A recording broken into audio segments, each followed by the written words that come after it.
ভাইয়া, আমরা তো একে অপরকে ভালোবাসি, তাহলে আমরা কেন এই অবৈধ কাজ করব? তার চেয়ে চলো বরং বিয়ে করে ফেলি। বিয়ে করবি ঠিক আছে, কাল রেডি থাকিস, কালই আমাদের বিয়ে হচ্ছে। কবুল বলতে যাব ঠিক তখনই আদনান ভাইয়া বলে উঠলেন, আমি সামান্তাকে বিয়ে করব না। ওকে আমি ভালোবাসি না, ঘৃণা করি। আর যাকে ঘৃণা করি তাকে নিয়ে সারা জীবন কাটাবো কি করে? তাই আমি সময় থাকতে এই বিয়েটা ভেঙে দিচ্ছি। কথাটি বলে আদনান ভাইয়া রেজিস্ট্রি পেপারটা ছিঁড়ে ফেলে দিয়ে হনহনিয়ে চলে গেলেন। আমি পাথরের মূর্তির মতো বসে আছি। আদনান ভাইয়া আমার সাথে এমনটা কেন করলেন? উনি তো আমায় ভালোবাসতেন। কাল রাতেও তো আদনান ভাইয়া ছাদে বসে আমার কাঁধে মাথা রেখে কত গল্প করেছিলেন। আমরা কিভাবে সংসার করব না করব, কয়টা বাচ্চা নিব না নিব, এসব বলছিলেন। আর আমি ওনার এমন কথাবার্তা শুনে শুধু হাসছিলাম। আর আজ এই মুহূর্তে কি থেকে কি হয়ে গেল কিছুই বুঝতে পারছি না। আমি কেন আম্মু আব্বু বড় আব্বু মামুনি কেউই বুঝতে পারছি না। আদনান ভাইয়ার জেদের বশেই ওনারা আজ বিয়ে দিতে রাজি হয়েছিলেন। আমি আর কিছু ভাবতে পারছি না, দৌড়ে নিজের রুমে চলে এলাম। রিনকি এগিয়ে আসলো আরোহীর দিকে। তোর ছেলের জন্য যদি আমার মেয়ে উল্টোপাল্টা কিছু করে তাহলে কিন্তু আমি কাউকে ছেড়ে দিব না বলে দিলাম। আরোহী কিছু বলতে পারছে না, মাথা নিচু করে দাঁড়িয়ে আছে। আদনান একেবারে ওর বাবা আদিলের মতো হয়েছে। আহিলও এক কোণে স্তব্ধ হয়ে দাঁড়িয়ে আছে। একমাত্র মেয়ের এত বড় অপমান কিছুতেই মেনে নিতে পারছে না সে। বেশ কিছুক্ষণ লম্বা শাওয়ার নিয়ে বেরিয়ে আসলাম আমি কিন্তু অন্যদের মতো কেঁদে কেটে বুক ভাসিয়ে ফেলিনি। কেঁদে আর কি হবে? এখন যথাসম্ভব নিজেকে শক্ত রাখতে হবে। আহিল খানের মেয়ে আমি, এত সহজে কিছুতেই ভেঙে পড়বো না। আর আদনান খান, আজ থেকে আপনি আপনার পথে আর আমি আমার পথে। আমি আর আপনার কোনো কথা শুনবো না, মানবো না। I hate you. আপনি আমার সাথে যে অন্যায় করেছেন তার শাস্তি আপনাকে পেতেই হবে। আর কিছু না ভেবে শুয়ে পড়লাম আমি। সকালে ঘুম ভেঙে গেল আমার। ঘড়ির দিকে তাকিয়ে দেখলাম 9টা বাজে। তার মানে ভার্সিটিতে যেতে পারবো। তাড়াতাড়ি ফ্রেশ হয়ে একটা স্কার্ট আর টপ পরে নিলাম। গলায়ও একটা স্কার্ফ পেঁচিয়ে নিলাম। পিঠে ব্যাগ রাখতেই চোখ পড়ল সোফায় পরে থাকা একটা শাড়ির দিকে। একটা তাচ্ছিল্য হাসি দিয়ে শাড়িটা হাতে নিলাম। এই শাড়িটা আদনান ভাইয়া আমায় গিফট করেছিলেন। আর আমি না ভেবে নিচে চলে গেলাম। সবাই ব্রেকফাস্ট করার জন্য বসে আছে। আমি গেলেই স্টার্ট হবে। তাকিয়ে দেখলাম আদনান ভাইয়া খাওয়া শুরু করে দিয়েছে। যে ছেলেটা আমায় রেখে একটা বিস্কুট পর্যন্ত মুখে দিত না, আজ সে ব্রেকফাস্ট করে নিচ্ছে। এ কি, তুমি এই শাড়ি নিয়ে কোথায় যাচ্ছ সামন্তা? তাকিয়ে দেখলাম জিএম মানে গ্র্যান্ডমাদার প্রশ্নটা করেছেন। আমি আর কিছু না বলে কিচেন থেকে একটা দেশলাই এনে শাড়িটাতে আগুন ধরিয়ে দিলাম। আদনান ভাইয়া আমার দিকে বিস্ফোরিত চোখে তাকিয়ে আছে। তাতে আমার কি? আমি আর কারো স্মৃতি আমার কাছে রাখতে চাই না। আদনান ভাইয়ের দিকে আবার তাকালাম। আমি তাকিয়ে দেখলাম উনি এবার বিস্ফোরিত চোখে নয়, অবাক চোখে তাকিয়ে আছে। বেশ ভালো বুঝতে পারছি এরকম তাকানোর মানে। অন্যদিন আমি ভার্সিটিতে গেলে তার কথা মতো লং 3 পিস পরে যেতাম, বাট আজ টপ আর স্কার্ট পরেছি। আমি আর দেরি না করে ব্রেকফাস্ট করা শুরু করে দিলাম। আজকে কি না গেলে হয় না? তুমি কি চাইছো বলো তো আম্মু? আমি সারাদিন রুমে বন্দি হয়ে বসে থাকি, কান্না করি? আমি মোটেও এমন করব না। আমি আর কথা না বাড়িয়ে বেরিয়ে পড়লাম ভার্সিটির উদ্দেশ্যে। এখন থেকে নিজের লাইফ নিজেই হ্যান্ডেল করব। আমার লাইফে আমি আর কাউকে ইন্টারফেয়ার করতে দেব না, ইভেন নিজের মা বাবাকেও না। আহিল, তোর মেয়ে একেবারে তোর মতোই হয়েছে। তোমার ছেলেও তোমার মতো হয়েছে, আর আমার মেয়ে আমার মতোই শান্তশিষ্ট। অ্যাটলিস্ট তোমার ছেলের মতো রাগী আর বদমেজাজি নয়। আদনান সবার দিকে একবার তাকিয়ে খাবার রেখেই চলে গেল। বাপ কা বেটা। তা ও কি শুধু আমার ছেলেই, তোর ছেলে নয়? হ্যাঁ আমার ছেলে, বাট আমার কোনো গুণই ওর মধ্যে নেই। ও তো শুধু চিনে মেয়েদের মন নিয়ে খেলা করতে। হ্যাঁ সাবু, তোকে এই লোকে খুব হট লাগছে। ক্লাসে ঢুকতে যাব অমনি নিলয়ের এই কথা শুনে থমকে গেলাম আমি। নিলয় এসে আমার সামনে দাঁড়ালো। এই ছেলেটার জন্য একদিনও ভার্সিটিতে এসে শান্তি পাই না, তার আমাকে ডিস্টার্ব করতেই হবে। আমাকেই কি তোর চোখে পড়ে? আর কাউকে কি চোখে পড়ে না? আমাকে কেন তোর ডিস্টার্ব করতে হয়? না বেব, তোকে ছাড়া আমার চোখে সব ধোঁয়াশা লাগে, তাই তাদের দেখতে পাই না, আর তোকেই ডিস্টার্ব করি। দেখ নিলয়, আমার সামনে থেকে সর। আমার মেজাজ ভালো নয়, তাই আজ তোর সাথে ঝগড়া করতে পারবো না। কথাটা বলে নিলয়কে পাশ কাটিয়ে চলে এলাম আমি। আরোহী আদনানের রুমে ঢুকতেই দেখলো আদনান কার সাথে যেন হেসে হেসে কথা বলছে। আরোহী রেগে আদনানের দিকে এগিয়ে গেল, তারপর তার কান থেকে ছো মেরে ফোনটা নিয়ে নিল। আদনান, কি হচ্ছে এসব? কেন তুমি সামান্তার সাথে কাল এমন করেছো? তোমার জন্য মেয়েটা কত কষ্ট পাচ্ছে। You have any idea? দেখো মা, আমার লাইফ আমার ডিসিশন। আমার মনে হয়েছে তাই আমি এমন করেছি, তাতে তোমার কি? আর অন্যের ম্যাটার নিয়ে ইন্টারফেয়ার করা আমার একদম পছন্দ নয়, তাই আমি এই মুহূর্তে এসব নিয়ে তোমার সাথে ডিসকাস করতে চাইছি না। So excuse me. আদনানের এমন লাগামহীন কথাবার্তা শুনে আরোহীর চোখে পানি চলে এসেছে। সে আর নিজেকে কন্ট্রোল করতে পারলো না, কষিয়ে চড় মেরে দিল। তারপর চেঁচিয়ে বলল, তোমাকে নিজের ছেলে ভাবতেই লজ্জা লাগছে আমার। আমি মানছি তুমি তোমার বাবার মতো হয়েছো, কিন্তু তোমার বাবা তার মা বাবার সাথে এমন গলা উঁচিয়ে কখনো কথা বলেনি, কিন্তু তুমি তার ছেলে হয়েই এমনভাবে কথা বলছো। তুমি জানো তোমার এই কথাগুলো শুনে কতটা কষ্ট পেয়েছি? তুমি তেমন ছিলে না, তাহলে হঠাৎ এমন পাল্টে গেলে কেন? তোমার লাইফ তোমার ডিসিশন। তাহলে ঠিক আছে, আমার কাছে আর আসবে না, আর আমায় মা বলে ডাকবে না।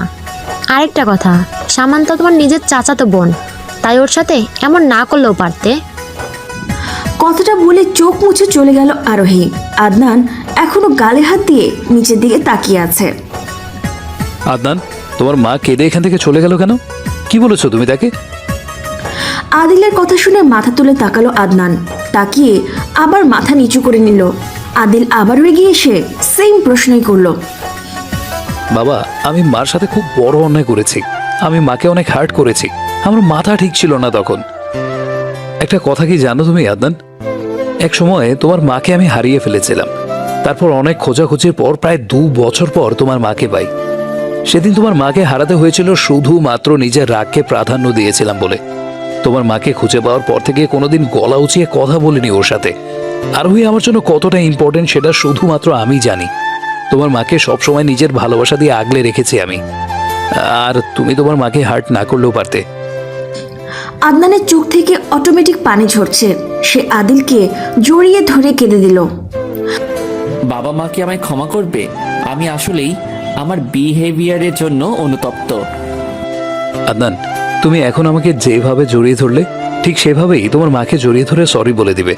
দেখবে তোমার মা তোমাকে ক্ষমা করে দিবে। তোমার মায়ের মন অনেক বড়। আমি তাকে অবিশ্বাস করে বাড়ি থেকে বের করে দিয়েছিলাম, তারপরেও সে আমাকে ক্ষমা করে দিয়েছিল। মাঠে দিয়ে হেঁটে যাচ্ছি, আশ্চর্য সবাই আমার দিকে তাকিয়ে আছে। আর তাকিয়ে থাকারই কথা। এতদিন আমি লং ড্রেসের সাথে হিজাব পরে আসতাম, আর আজ টপস স্কার্ট সাথে চুল ছেড়ে দিয়ে এসেছি। বাড়িতে এসে শাওয়ার শেষ করে ছাদে গেলাম চুল শুকানোর জন্য। ছাদে পা রাখতেই আদনান ভাইয়ের কণ্ঠ আসলো আমার কানে। তাকিয়ে দেখলাম ভাইয়া গিটার হাতে নিয়ে হামনাবা মেরে গান গাইছে। এই গানটা তো আমার গাওয়ার কথা। গানের প্রতিটা লিরিক্স আমার জীবনের সাথে যায়। আমি ছাদের রেলিং ধরে মনোযোগ দিয়ে গান শুনতে লাগলাম। হঠাৎ হাসির আওয়াজ এলো আমার কানে। আমি তাড়াতাড়ি ঘাড় ঘুরিয়ে দেখলাম আদনান ভাইয়া ফোনে কার সাথে হেসে হেসে কথা বলছে আর জানু বেবি ডাকছে। আমি আর ছাদে দাঁড়াতে পারলাম না, দৌড়ে নিচে চলে আসলাম। চোখ থেকে কয়েক ফোঁটা পানি গড়িয়ে পড়ার আগেই পানিটা মুছে নিলাম। চোখের পানি অনেক দাম, আমি কেন চোখের পানি ফেলছি? রাতে বিছানায় শুয়ে আছি আমি, কিছুতেই ঘুম আসছে না।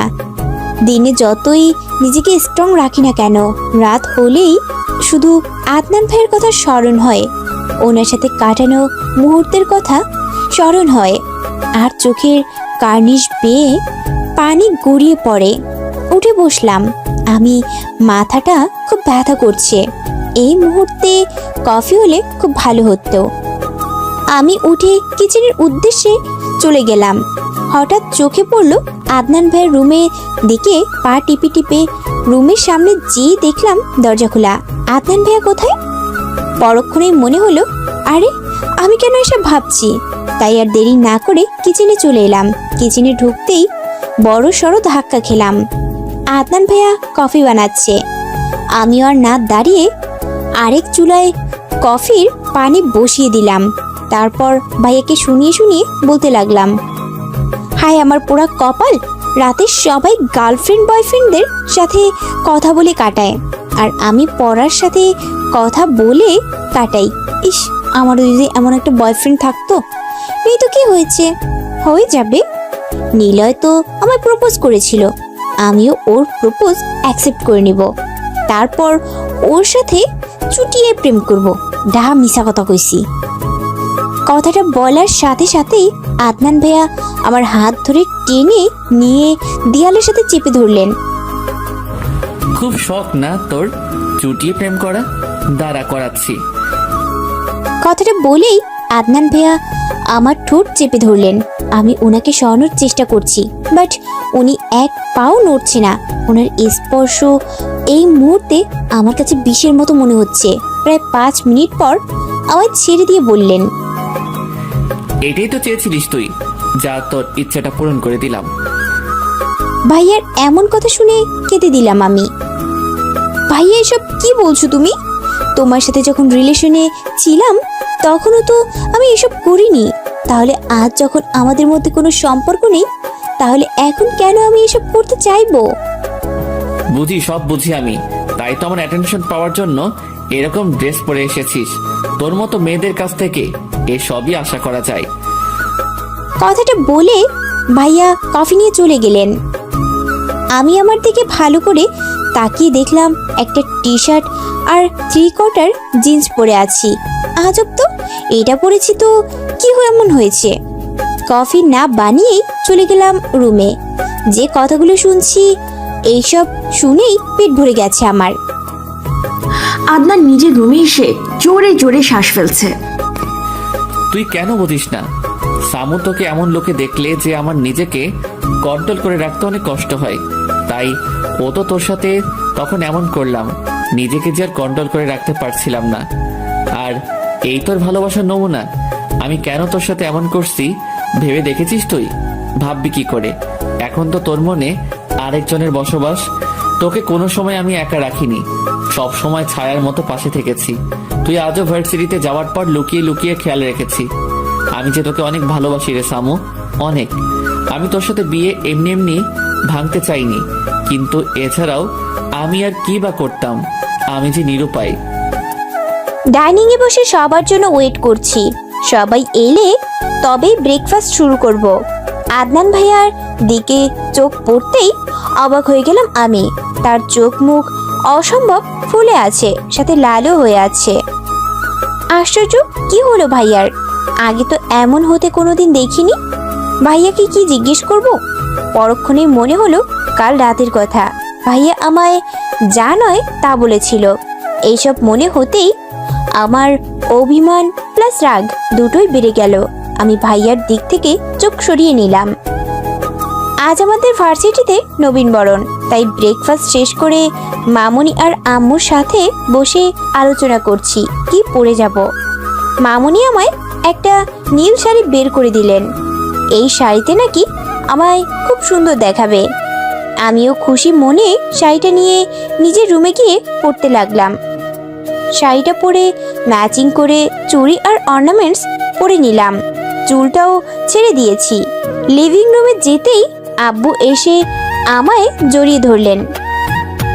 মাশাআল্লাহ, আমার মেয়েটাকে তো খুব সুন্দর লাগছে। Look like a princess. Thank you আব্বু। আচ্ছা আমি বরং যাই। কথাটা বলে আমি ভার্সিটির উদ্দেশ্যে চলে গেলাম। আদনান ওর রুমের ব্যালকনি থেকে সামান্থা চলে যাওয়া দেখছে। সামান্থা চলে যেতেই সে এক ফোঁটা চোখের জল ছেড়ে দিল।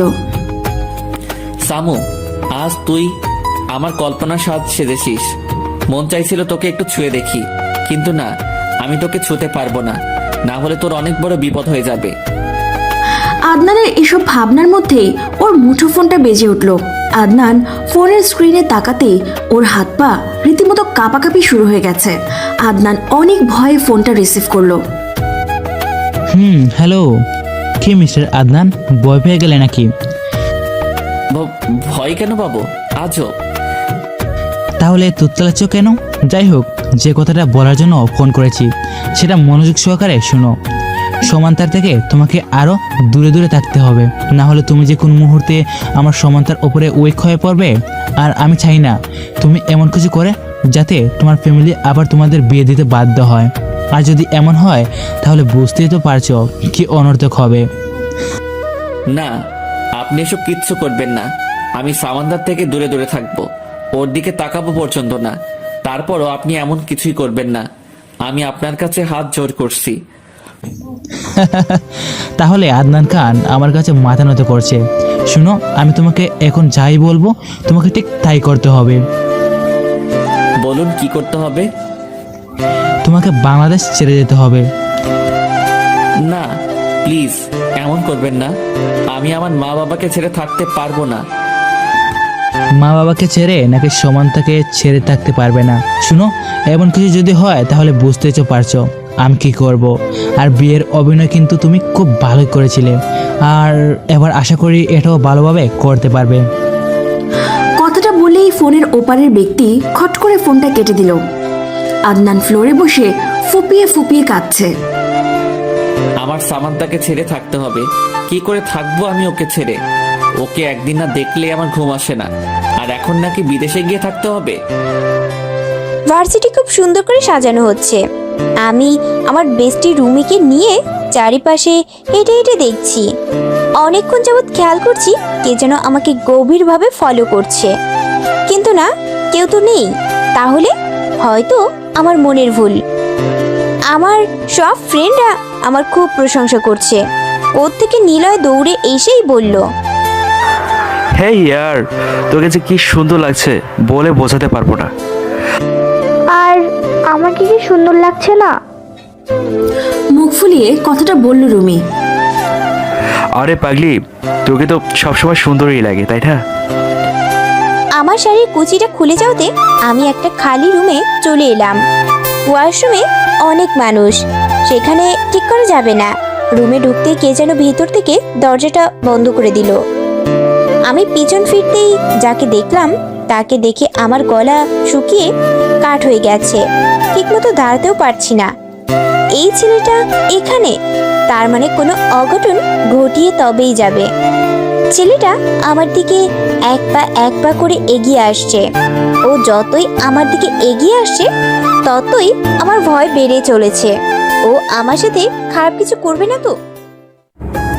এই শুনছো? আরে তোমাকেই বলছি, এখনো তো আমাদের গুড নিউজটি তোমাকে দেওয়াই হয়নি। জানো, ইতিমধ্যে আমরা আরও একটি নতুন চ্যানেল ক্রিয়েট করেছি, যে চ্যানেলটির নাম দিয়েছি খোকনস ফিল্ম। এবং এই চ্যানেলটিতে বিভিন্ন রকমের ভালোবাসার শর্ট ফিল্ম ভিডিও এবং রোমান্টিক ভালোবাসার গল্পগুলো তো থাকছে, সেই সাথে আমাদের আজব প্রেম এবং খোকনস ডায়েরি দুইটি চ্যানেলেই যে সকল ভালোবাসার গল্পগুলো আপলোড করা হয়, প্রত্যেকটা গল্পের সকল পর্ব তুমি আমাদের এই নতুন চ্যানেলটি থেকে দেখতে পারবা। ঠিক আছে? আর হ্যাঁ, তুমি যদি এখনো আমাদের চ্যানেলটি সাবস্ক্রাইব করে না থাকো তাহলে তোমার কাছে ছোট্ট একটা রিকোয়েস্ট, এই ভিডিওর ডেসক্রিপশন বক্সে অথবা আই বাটনে লিংক দেওয়া আছে, এখানে ক্লিক করে আমাদের চ্যানেলটি ভিজিট করো। যদি ভালো লাগে তোমার যদি ভালো লাগে তাহলে আমাদের চ্যানেলটি সাবস্ক্রাইব করে আমাদের সাথেই থাকো। কেমন? ধন্যবাদ, ভালো থেকো, সুস্থ থেকো, আল্লাহ হাফেজ। কি রকি, আপনি আমার দিকে এভাবে এগোচ্ছেন কেন? তুমি সত্যি বুঝতে পারছো না আমি কেন এগোচ্ছি, নাকি বুঝিয়ে দেব? দেখুন, একদম এগোবেন না বলে দিলাম, না হলে খারাপ হয়ে যাবে কিন্তু।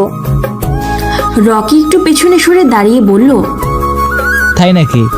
তো তোমার আদনান ভাইয়া বুঝি এখানে হিরোর মতো চলে এসে আমাকে মেরে তোমাকে নিয়ে চলে যাবে? তুমি যদি এমন ভেবে থাকো তো আমি বলবো তুমি ভুল ভাবছো। তোমার আদনান ভাইয়া আর তোমাকে বাঁচাতে আসবে না। এখন তার তোমার উপর থেকে ইন্টারেস্ট উঠে গেছে। সে তো এখন অন্য মেয়েকে নিয়ে ব্যস্ত। দেখবে কদিন পর তোমাদের সবাইকে ছেড়ে চলে যাবে। এতদিন শুধু তোমার মুখে পড়েছিল, না হলে তুমি বলো তোমাকে এত বাজে অফার কেন দেবে আর বিয়ে বা কেন ভাঙবে? আমি তো কতদিন ধরে তোমাকে ভালোবাসি। আমি কি কখনো তোমার দিকে বাজে দৃষ্টিতে তাকিয়েছি? কি মিথ্যাবাদী! এখনো দৃষ্টিতে তাকিয়ে আছে, সে নাকি বাজে দৃষ্টিতে তাকায় না। সো তোমাকে একটা কথা বলার জন্য এসেছিলাম। কথাটা হলো তোমাকে আজ খুব খুব সুন্দর লাগছে। কথাটা বলে রকি চলে গেল।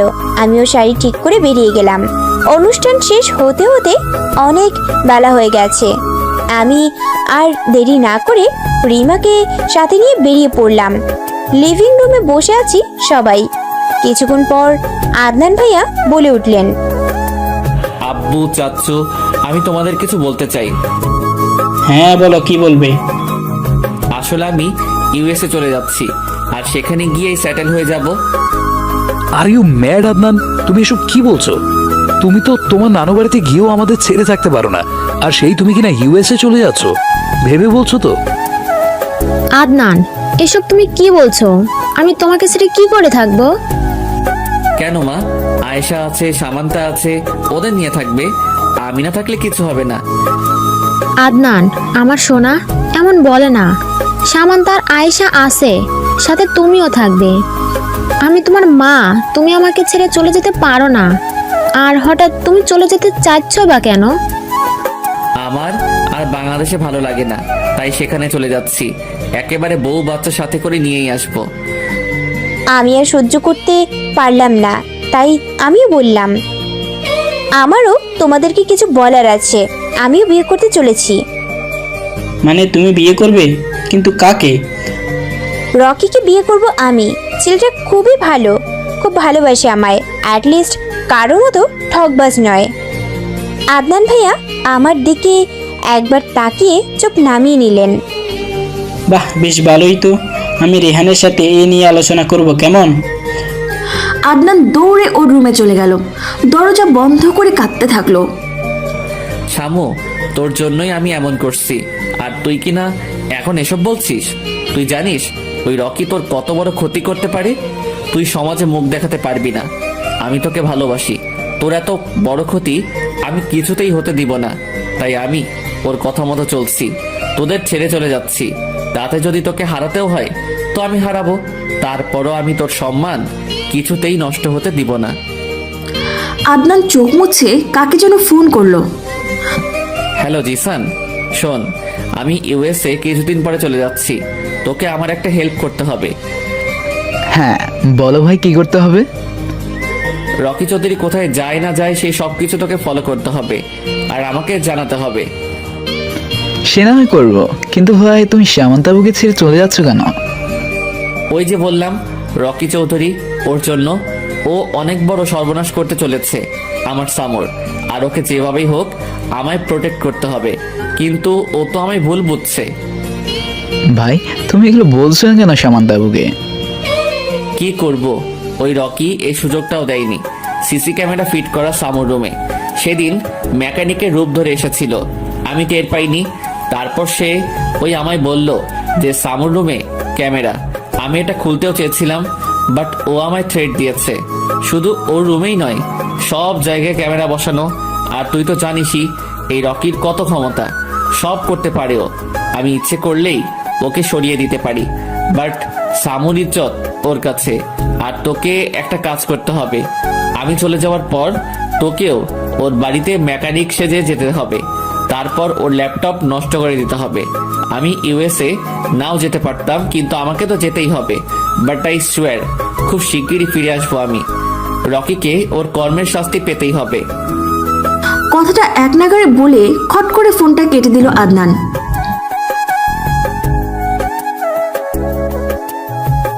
হ্যাঁ জিসান, বল। ভাই রকি শহরের বাইরে গেছে। আচ্ছা, ধন্যবাদ, রাখছি আমি। ওকে সর্বদা ফলো করবি। আদনান ফোনটা রেখে আরোহীর কাছে গেল। মা, আয়েশা কোথায়? খুব দরকার ছিল ওকে। ও মনে হয় সামান্তার সাথে ছাদে আছে। আচ্ছা বলে আদনানও ছাদে পা বাড়ালো। আজ যেভাবেই হোক সামুকে সব সত্যি বলতে হবে। এভাবে আর কষ্ট নিতেও পারবো না, আর দিতেও পারবো না। আমি আর আয়শা ছাদের রেলিং ধরে দাঁড়িয়ে আছি। আয়শা আমাকে এইটা ওটা জিজ্ঞেস করছে আর আমি উত্তর দিচ্ছি। এক প্রকার মাথা নষ্ট করে দিচ্ছে বলতে গেলে। এত কথা বলতে পারে? হঠাৎ আদনান ভাইয়ার মুখে আমার নাম শুনে চমকে উঠলাম আমি। কতদিন পর ভাইয়ার মুখে আমার নাম শুনলাম। আয়েশা, একটু নিচে যা তো, সামুর সাথে আমার কিছু কথা আছে। পিচ্চি আয়েশাও ভাইয়ের কথা মতো নিচে চলে গেল। আমিও ছাদ থেকে যেতেই ভাইয়া আমায় 2 হাত দিয়ে আটকে দিলেন। শোন সামু, তোকে আমি কিছু বলতে চাই। তুই সবকিছু শুনে তারপর সিদ্ধান্ত নিস তুই কি করবি। তা এখন কি বলবেন? রকি খারাপ? ওকে যেন বিয়ে না করি? তাহলে আপনিও একটা কথা শুনে রাখেন, আপনার কথা কিছুতেই শুনছি না আমি। সামু, তুই আমাকে আপনি করে বলছিস, এতটা পর করে দিয়েছিস আমাকে। আর হ্যাঁ, রকি খারাপ, 1 নম্বরের খারাপও। প্লিজ ওকে বিয়ে করিস না, তোর জীবন শেষ হয়ে যাবে। তা আপনাকে বিয়ে করব নাকি? আপনি নিজেও তো বিয়ে করছেন। কই, আমি তো কিছু বলিনি। তাহলে এবার আমি বিয়ে করব। আপনার এত সমস্যা হচ্ছে কেন? আর রকি যে খারাপ এটা আপনাকে কে বলেছে? ও খুব ভালো, খুব। কতবার আমাকে একা পেয়েছে, তাও স্পর্শ পর্যন্ত করেনি। আর আপনি তো ওর উল্টো। দেখেন ভাইয়া, আমি একবার যখন আমার সিদ্ধান্ত নিয়েছি, এই সিদ্ধান্ত থেকে আর পিছপা হব না। ভাইয়া আমার 2 কাঁধে 2 হাত থেকে বললেন। সামু, তুই আমার কথা ভালো করে না শুনে এভাবে উল্টো পাল্টা বলতে পারিস না। আগে আমার কথা শোন প্লিজ। আমি আর আপনার কোনো কথা শুনছি না মিস্টার আদনান। আমি জানি আপনি কেন রকির নামে বাজে বকছেন, কারণ রকি তো আমায় খুব ভালোবাসে আর বিয়ে হলে খুব সুখে রাখবে। আপনি তো আবার আমার সুখ দেখতে পারেন না, তাই তো মানা করছেন ওকে যাতে বিয়ে না করি। তাহলে ঠিক আছে, আমিও একটা কথা জানিয়ে দিচ্ছি যে আমি রকিকে ছাড়া আর কাউকে বিয়ে করব না। বিয়ে করলে রকিকেই করব। আদনান আর সামান্তার মুখে রকির নাম সহ্য করতে পারছে না, তাই চিৎকার করে উঠল। ব্যাস, অনেক হয়েছে সামান্তা, অনেক। আমি তোকে প্রথম থেকে ভালোভাবে বুঝিয়ে আসার চেষ্টা করছি, কিন্তু তুই তো আমার কথা শুনছিসই না। দেখ, তোর লাইফ, তোর ডিসিশন, তোর যা ইচ্ছা হবে তুই তাই কর। আমি তোকে কিচ্ছু বলবো না, বাট একটা কথা বলে রাখি, যা করবি ভেবে চিন্তে করিস। আর এখন একটা কথা বলবো, সেটা মন দিয়ে শ্রবণ করবি। ভাইয়ার মুখে সামান্তা শুনে আমার অভিমান আরো বেড়ে গেল। বললাম তো, আমি আপনার কোনো কথা শুনতে চাই না। ঘৃণা করি আপনাকে আমি, বুঝেছেন আপনি? ঘৃণা করি। এই যে আপনার সামনে দাঁড়িয়ে কথা বলছি না, এতেও আমার ঘৃণা লাগছে, রুচিতে বাজছে।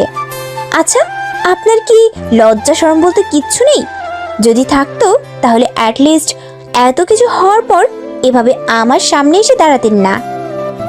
আদনান ভাইয়ের চোখ গড়িয়ে পানি পড়ছে। পড়লে পড়ুক, আমার কি? আমিও কম চোখের জল ফেলেছি নাকি? তুই খুব বড় হয়ে গেছিস সামান্তা, খুব। নিজের দায়িত্ব নিজেই রাখতে শিখে গেছিস। আমাকে তো তোর ঘৃণা করে। আমি আরো কয়েকদিন পর যেতাম, কিন্তু আমি আজ সন্ধ্যায় চলে যাচ্ছি। কিছু গুরুত্বপূর্ণ কথা ছিল তোর সঙ্গে, কিন্তু তুই তো আমার কথা শুনলি না। আর কোনোদিন তোর সামনে এসে দাঁড়াবো না রে, আমার মুখও তোকে দেখাবো না। শুধু তুই আমায় মিস করিস না। আমাকে চিনতে তুই এত ভুল করলি, তোকে পস্তাতে হবে সামান্তা, পস্তাতে হবে। খুঁজবি, খুব করে খুঁজবি তুই আমায়, কিন্তু তোর খুঁজতে অনেক লেট হয়ে যাবে। কথাটা বলেই চোখ মুছে চলে গেল আদনান। আদনান কাঁদছে আর ওর মায়ের রুমের দিকে যাচ্ছে। আরোহী আদনানকে কাঁদতে দেখে ঘাবড়ে গেল, সেও পিছু পিছু গেল। আদনান, তুমি কাঁদছো? না মা, এমনি। আদনান, মা হয়ে আমি তোমার। ইদানিং তুমি অনেক চুপচাপ হয়ে গেছো, প্রায় সময় দেখি তোমার চোখ মুখ ফোলা। আর এখন তুমি কাঁদছো? তোমাকে তো আগে কখনো কোনোদিন কাঁদতে দেখিনি। সোনা, বলো নিজের মাকে। আদনান ওর মাকে জড়িয়ে ধরে ফুপিয়ে কেঁদে দিল। মা, তুই জানো সামান্তা নাকি আমাকে ঘৃণা করে। আমার সামনে দাঁড়াতেও নাকি ওর রুচিতে বাঁধে। মা, আমি এমনি এমনি কিছু করিনি। সেদিন বিয়েও আমি নিজে থেকে ভাঙিনি, মা আমাকে বাধ্য করেছে এসব করতে। আরোহী আদনানের চোখ মুছে দিয়ে বলল, আদনান, আমার সোনা, আমায় সব খুলে বলো। আদনান বলতে শুরু করলো, মা জানো, আমি আর সামান্তা এক রাত্রে রাস্তায় হাঁটতে বেরিয়েছিলাম। সেদিন এক টঙের দোকানে আমরা দুজনে দাঁড়িয়ে দাঁড়িয়ে খুব এনজয় করে চা খাচ্ছিলাম আর হাসছিলাম। ঠিক তখন আমি পাশে তাকিয়ে দেখলাম রকি বাইকে হেলান দিয়ে খুব মনোযোগ দিয়ে দেখে যাচ্ছে সামান্তাকে। আমি আর দেরি না করে সামান্তাকে নিয়ে বাড়ি চলে আসলাম। সেদিন থেকে রকির কুদৃষ্টি পড়ে সামান্তার উপর। সে সবসময় ফলো করতে থাকে সামান্তা কোথায় যায় না যায়, কি করে না করে। যখন জানতে পারলো আমি আর সামান্তা একে অপরকে ভালোবাসি, সেদিন থেকে ও আমাদের পিছনে লেগে পড়ে। শেষে একদিন আমাদের বাড়িতে আসে মেকানিক সেজে, যেটা আমরা বুঝতেও পারিনি। ও ছাদ বাদে আর তোমাদের রুম বাদে সব জায়গায় ক্যামেরা লাগিয়ে দিয়ে চলে গেছে, সামান্তার বেডরুমেও লাগিয়েছে। মা জানো, রকি আমায় সেদিন মেসেঞ্জারে সামান্তার চেঞ্জ করা ভিডিও পাঠিয়েছে, যেটায় সামান্তার শরীরের অনেক অংশই দেখা যাচ্ছিল। আমি যদি তার কথা না শুনি তাহলে নাকি সে সামান্তার এই ভিডিও ভাইরাল করে দিবে। মা তুমি জানো, এই ভিডিও একবার ভাইরাল হলে সেটা সামান্তার জন্য কতটা কষ্টদায়ক হবে। এসব ভিডিওতে ভিউ আরো বেশি আসে, সবাই দেখবে ওর এই ভিডিও, সবাই হাসাহাসি করবে ওকে নিয়ে। তাই আমি রকির প্রস্তাবে রাজি হয়ে যাই, যাতে ও সামান্তার কোনো ক্ষতি না করে। আর এই জন্যই আমি দেশও ছাড়ছি, এতে যদি আমার সামান্তার সম্মানটা রক্ষা হয়। কথাটা বলে আবারও কেঁদে দিল। আরোহীও মুখে আঁচল চেপে ধরে কান্না করছে। ছেলের এমন কান্না কষ্ট সে যে আর নিতে পারছে না।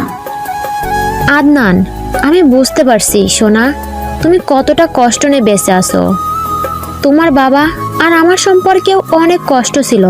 তোমার বাবা ভেঙে পড়লেও আমি ভেঙে পড়িনি, স্ট্রং থেকেছি আমি।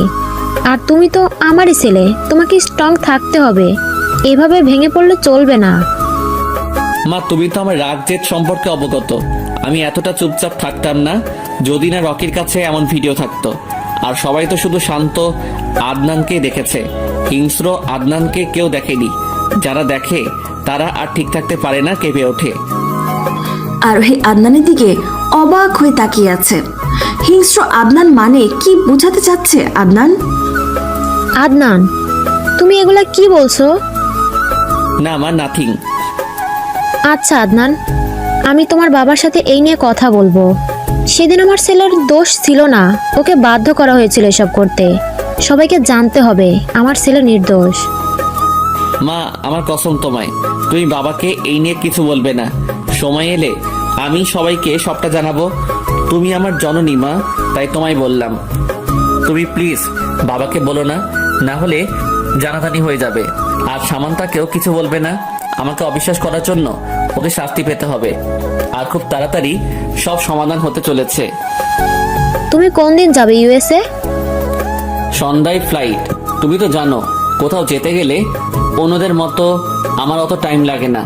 চিন্তা করো না, তোমার ছেলে খুব তাড়াতাড়ি তোমার কাছে ফিরে আসবে, তোমার কোলে মাথা রাখবে, তুমি মাথায় হাত বুলিয়ে দিবে আর গল্প করবে। আমাকে নিজের হাতে খাইয়ে দিবে, কিছু বললে মুখ ফুলিয়ে রাখবে। আর আমি তোমাকে জড়িয়ে ধরে তোমার কাছে ক্ষমা চাইবো, আর তুমিও আমায় ক্ষমা করে দিয়ে আমার মাথায় একটা চুমু খাবে। আর আরেকটা কথা, মা আমার একমাত্র বোন আয়েশাকে কিন্তু ভালো রাখতে হবে। আরোহী আর না দাঁড়িয়ে দৌড়ে ওর রুমে চলে আসলো। ছেলের চোখের পানি আর এমন করুণ কথাবার্তা সে আর মেনে নিতে পারছে না। আদনানও ফ্লোরে বসে বসে কাঁদছে। কি দোষ করেছিলাম আমি, যার কারণে আমাকে আমার পরিবার ছাড়তে হচ্ছে? পরক্ষণেই চোখ মুছে নিল আদনান। না, আমি আর কাঁদবো না। সবাই আমাকে ভীতু ভাববে, আমি একদমই ভীতু নই। আমি কাউকে ভয় পাই না। সবাই তো আমাকে ভয় পায়, আড়ালে থাকা আদনানকে ভয় পায়। আরোহী আর আদিল খানের ছেলে আমি এত সহজে ভেঙে পড়বো না। আমার ভালোবাসা সত্যি হলে আমি ইনশাল্লাহ সামান্তাকে পাবো। আর রকির সাথে ওকেও আমার কথা না শোনার জন্য শাস্তি দিব, তবে শারীরিক নয়, মানসিকভাবে। রেডি হয়ে থাকো রকি, তোমার পাপের ঘোড়া পূর্ণ হয়ে গেছে। আমাদের খোকন ডায়েরি চ্যানেলের নতুন নতুন ভালোবাসার গল্প পেতে চ্যানেলটি সাবস্ক্রাইব করে বেল বাটনে ক্লিক করুন। আদনান ভাইকে কষ্ট দিয়ে আমার নিজেরও ভালো লাগছে না। আচ্ছা, আমি কি কোনো ভুল করলাম ভাইয়ার কথা না শুনে? ভাইয়ার কথাটা শোনা উচিত ছিল, কিন্তু আমি বা কি করব? ভাইয়া আমার সাথে সেদিন যা করেছিল সেটাই বা কি করে ভুলে যাই আমি? আমি কি একবার ভাইয়ের সাথে কথা বলবো? বলবো কথা। আমি পাশে তাকাতেই দেখলাম আয়েশা বসে বসে পড়ছে। কিরে আয়েশু, এক্ষুনি পড়তে বসেছি যে? রাত হয়ে গেছে তাই পড়তে বসেছি, ভাইয়া বলেছে ভালো করে পড়তে। আচ্ছা আয়েশু, আদনান ভাইয়াকে দেখেছিস? হ্যাঁ, ভাইয়া তো একটু আগেই চলে গেছে। কি, ভাইয়া চলে গেছে? কোন সময়? তুমি যখন ঘুমিয়েছিলে তখন চলে গেছে ভাইয়া। আচ্ছা শামু আপু, তুমি কি ভাইয়াকে বকেছো? কেন? আমি কেন বকতে যাব? আজব। আসলে ভাইয়াকে তোমার সাথে কথা বলে ছাদ থেকে চলে আসার পর খুব কাঁদতে দেখেছি। জানো আপু, ভাইয়া মাকে ধরে খুব কেঁদেছে। আয়েশার কথা শুনে আমার মন খারাপ হয়ে গেল। আসলে ভাইয়ার কথাটা একটু শোনা উচিত ছিল। ফ্রেশ হয়ে নিচে গেলাম আমি। সবার মুখই কেমন যেন গম্ভীর হয়ে আছে। মামুনি তো কেঁদে কেটে চোখে ফুলিয়ে ফেলেছে। ল্যাপটপটা সামনে নিয়ে বসে আছে আদনান, আর সামান্থা কি করে সেটা দেখছে। কাছ থেকে দেখতে না পারুক, দূর থেকে তো দেখতে পারবে। আদনান রকির আগেই সারা বাড়িতে ক্যামেরা ফিট করেছিল, ইভেন সামান্থার রুমেও। সামান্থা ভার্সিটিতে যাবে, যেমন আদনান দেখলো সামান্থা দরজা বন্ধ করছে, অমনি আদনানও ল্যাপটপটা বন্ধ করে দিল। সে এখন জানে সামান্থা ড্রেস চেঞ্জ করবে। আদনান ল্যাপটপটা বন্ধ করে একটা দীর্ঘ শ্বাস ছাড়লো। সামু, আমি তোকে ভালোবাসি, তবু আমি কোনোদিন তোর দিকে বাজে দৃষ্টিতে তাকাইনি, আর না তাকাবো। কিন্তু রকি তো তোকে প্রতিনিয়ত শকুনের দৃষ্টিতে দেখে যাচ্ছে, তবুও সে তোর কাছে ভালো হয়ে গেল, আর আমি খারাপ। আসলেই দুনিয়াতে কারো ভালো চাইতে নেই। ছাদে দাঁড়িয়ে আছি, আদনান ভাইয়াকে ছাড়া কিছু ভালো লাগছে না আমার। কেমন যেন শূন্য শূন্য অনুভব হচ্ছে। বাড়িতেও যেন কারো মুখে হাসি নেই। খুব মিস করছি ভাইয়াকে। বাতাসে বারবার আমার ছেড়ে দেওয়া চুলগুলো উঠছে। আমি বাঁধার চেষ্টা করছি, তবুও খুলে যাচ্ছে। শেষে আমি না পেরে চুলগুলো ছেড়েই দিলাম। হঠাৎ মনে পড়লো সেদিনের কথা। আমি ছাদে চুলগুলো ছেড়ে দিয়ে দাঁড়িয়েছিলাম। ভাইয়া একটা গাছ থেকে কাঠগোলাপ এনে আমার পাশে দাঁড়িয়ে আমার চুলে গেঁথে তারপর চুলগুলো কানের পিঠে গুজতে গুজতে বলেছিলেন, জানিস সামু, তোকে ছেড়ে দেওয়া চুলে কতটা মোহনীয় লাগে। আই উইশ তোর এমন কাছ থেকে চুল দেখা যেন আমার ভাগ্যেই থেকে থাকে। আমি সেদিন কিছু বলিনি, শুধু হাসছিলাম। ভাইয়া আমার হাসি দেখে বলেছিলেন, এই একদম হাসবি না, তোর হাসি আমায় পাগল করে দেয়। চোখ থেকে এক ফোঁটা জল গড়িয়ে পড়ল আমার। ভাগ্যের কি নির্মম পরিহাস। আজ আমি কোথায় আর ভাইয়া কোথায়? দুইজন দুই প্রান্তে দাঁড়িয়ে আছি। আচ্ছা ভাইয়া এখন কি করছে? ভালো আছে তো? আরে আমি কেন এসব ভাবছি? আমি তো নিজেই চাইছিলাম ভাইয়া যাতে আমার থেকে দূরে থাকে। মুঠোফোনের আওয়াজে ভাবনা কাটলো আমার। ফোনের স্ক্রিনে তাকিয়ে দেখলাম আননোন নাম্বার থেকে কল। আশ্চর্য, কে এটা? নাম্বার দেখে তো বাংলাদেশের মনে হচ্ছে না, কোন দেশের সেটা জানি না। ফোনটা রিসিভ করলাম আমি। হ্যালো, কে বলছেন? কেউ রেসপন্স করছেন না, শুধু তার শ্বাস প্রশ্বাসের শব্দ শোনা যাচ্ছে। হ্যালো, কথা বলছেন না কেন? কে আপনি? No response. কে রে ভাই আপনি? কল দিচ্ছেন অথচ কথা বলছেন না। ধ্যাত, বকাটে ছেলে কোথাকার। কট করে কলটা কেটে দিলাম আমি। কি ভেজাল রে বাবা, কল দেয় কিন্তু কথা বলে না। এইসব ভাবনার মাঝে আবার ফোন বেজে উঠলো। আমি না দেখেই কলটা রিসিভ করলাম। আচ্ছা, ক্যালেনি দিব বেটাকে। এই, কে আপনি? ফোন দিয়ে ইরিটেট করছেন কেন? আর ফোন দিবেন না আমায়। আরে আরে, এতটা হাইপার হচ্ছ কেন? আমি রকি বলছি। কি? আপনি রকি? কিন্তু আমার নাম্বার কোথা থেকে পেলেন? তোমার নাম্বার কালেক্ট করা আমার জন্য কোনো ব্যাপারই না, বুঝলে জান আমার। ওনার মুখ থেকে জানেমান ডাকটা শুনে কেমন ঘিনঘিনে ফিল হচ্ছে আমার। তা কেমন আছো? জি ভালো আছি। আর কেন ফোন করেছেন? আমাকে জিজ্ঞেস করবে না আমি কেমন আছি? সেটা জিজ্ঞেস না করে বলছো কেন ফোন করছি? It's not fair baby. দেখুন, আমি জানি আপনি ভালো আছেন, আর ভালো আছেন বলেই তো ফোন করেছেন। আরে বাহ, এত বাবু তুমি আমায় নিয়ে। আমি ভালো আছি কিনা মন্দ আছি সেটাও জানো দেখছি। মোটেও আমি আপনাকে নিয়ে ভাবি না। আর কেনই বা ভাববো বলুন তো? তা কাকে নিয়ে বাবু যে তোমায় টকিয়েছে তাকে নিয়ে? আমি বলেছিলাম না আদনান তোমাদের সবাইকে ছেড়ে চলে যাবে? মিলে গেল তো আমার কথা। হইছে, রাখছি আমি। আচ্ছা, রকি এত শিওর হয়ে কি করে বলছিল সেদিন যে ভাইয়া আমাদের ছেড়ে চলে যাবে? ও বলার 2 দিন পরেই তো ভাইয়া চলে গেল। রকি বলছে ভাইয়া ভালো না, আর ভাইয়া বলছে রকি ভালো না। কি হচ্ছে কিছুই বুঝতে পারছি না। কাকে বিশ্বাস করব আর কাকেই বা অবিশ্বাস করব? তবে আমার মন বলছে আদনান ভাইয়াকে বিশ্বাস করা উচিত। আদনান তো আমার ভাই প্লাস ভালোবাসা, আর রকি তো আমার কেউ নয়। আবারও ফোনটা বেজে উঠল। নীলয় ফোন করেছে। উফ, আজকে আমায় কেউ শান্তি দেবে না। হ্যাঁ নিলয়, বলো। শ্যামু, তুই আমায় যে ছেলের সম্পর্কে জানতে বলেছিলি সেই ছেলে একদম ভালো নয় ইয়ার। কয়েকদিন পর পর মেয়ে পাল্টারে, আর এটাই নাকি তার প্রধান কাজ। তার মধ্যে ডেট তো আছেই। আর আরেকটা কথা, তোর ভাই নাকি সাইকো। তোদের সামনে ও যতটা নর্মাল দেখায় ও কিন্তু ততটা নর্মাল নয়। কি? আচ্ছা, তোকে এসব কে বললো? বলেছে একজন, বাট তোকে বলতে পারবো না। সে না করে দিয়েছে কাউকে যেন না বলি, আর আমিও কথা দিয়ে ফেলেছি যে আমি কাউকে কিচ্ছু বলবো না। এখন রাখছি, বাই, সি ইউ সোনা। আমি ফোনটা রেলিংয়ের উপর রেখে একটা দীর্ঘশ্বাস ছাড়লাম। আদনান ভাইয়া এতটা খারাপ? ছি, ওনাকে নিজের ভাই বলতেও লজ্জা করছে আমার। এই লোকটাকে ভালোবেসেছিলাম আমি। ভেবেছিলাম আদনান ভাইয়ার সম্বন্ধে একটু খোঁজখবর নিব, তাই নিলয়কে বলেছিলাম। বাট নিলয় আমায় এসব বলবে কোনো দিনও ভাবিনি। আর শুধু নিলয়কে অত বিশ্বাস করা যায় না। কে বলেছে ওকে এসব? আর নাম বলতেই বা বারণ করলো কেন? আমার মনে হচ্ছে আমার নিয়ে অনেক বড় কোনো খেলা হচ্ছে, বাট আমি বুঝতে পারছি না কি করব আমি। মন এক কথা বলছে, মস্তিষ্ক আরেক কথা বলছে। তারপরও প্রমাণহীন কথাবার্তা আমি একদমই বিশ্বাসী নই। যদি আদনান ভাইয়া এমন করেই থাকতেন তাহলে কোনো না কোনো ক্লু বা প্রমাণ তো নিশ্চয়ই থাকবে। আমার ভাবনার ছেদ ঘটিয়ে আবার ফোনটা বেজে উঠল। হ্যালো, কে বলছেন? একই, তুমি এখনো নাম্বার দেখোনি? আমি রকি বলছি। আপনি কেন আমায় ফোন দিয়েছেন? তোমাকে একটা কথা জানানোর জন্য। কি কথা? আদনান কতটা নিকৃষ্ট তুমি জানো? ও কতটা নীচ?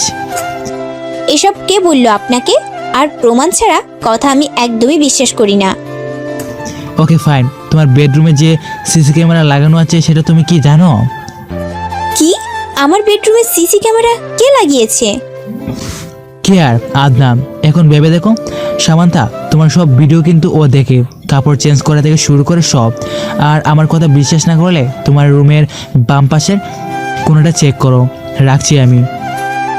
হ্যালো হ্যালো, দূর রেখে দিল।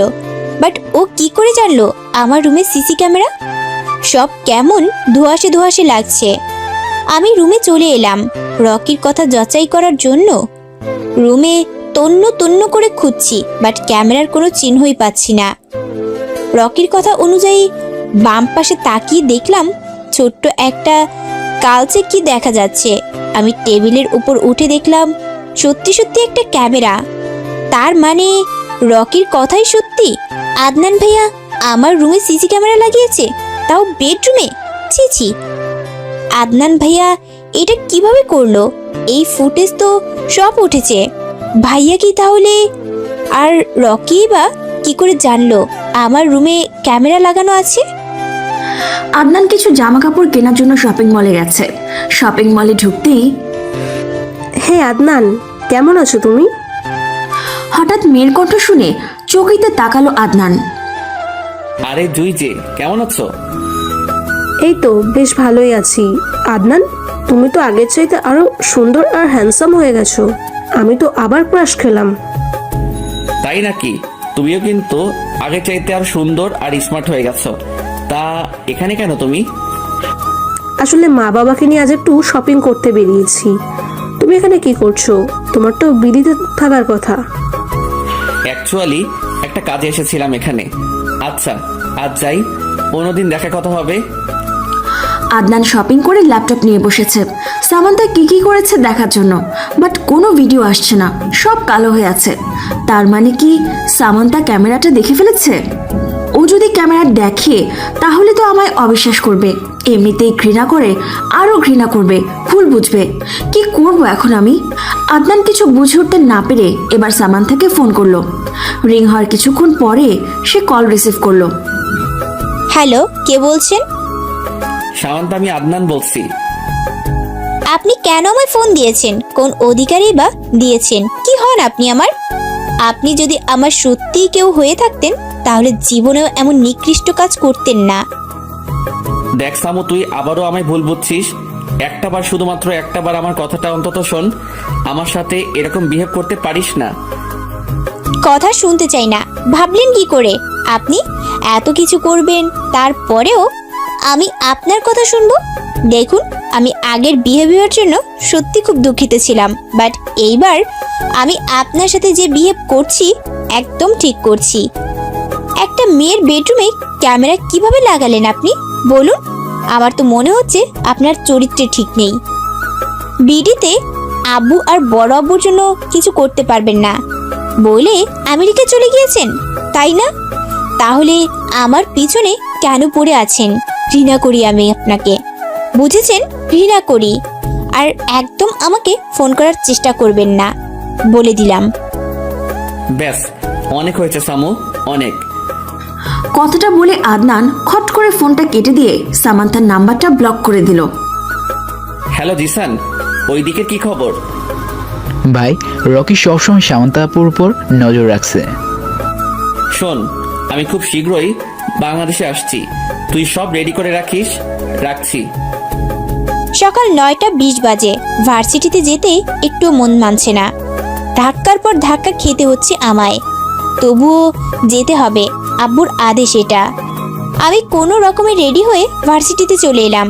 ক্লাসে বসে ফোন সাইলেন্ট করতে যাব, ঠিক তখনই রকি আবারও কল দিল। আমি বিরক্ত হয়ে একটু দূরে গিয়ে কলটা রিসিভ করলাম। আচ্ছা, আপনি কি আমায় কোনোভাবেই শান্তি দিবেন না?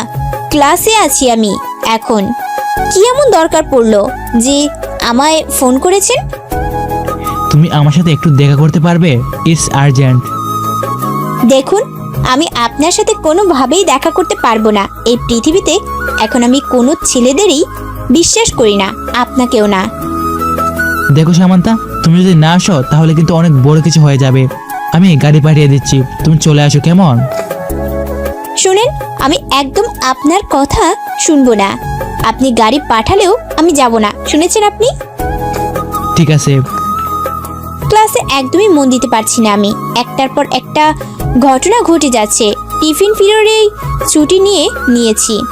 এখন কথা হলো একা যাব কি করে? তবুও যেতে তো হবেই। একাই হাঁটছি আমি। দুপুরবেলা হওয়াতে তেমন কোনো মানুষও নেই। খুব খিদেও পেয়েছে। কেন যে না খেয়ে আসলাম? হঠাৎই আমার পাশে একটা কালো গাড়ি এসে থামলো।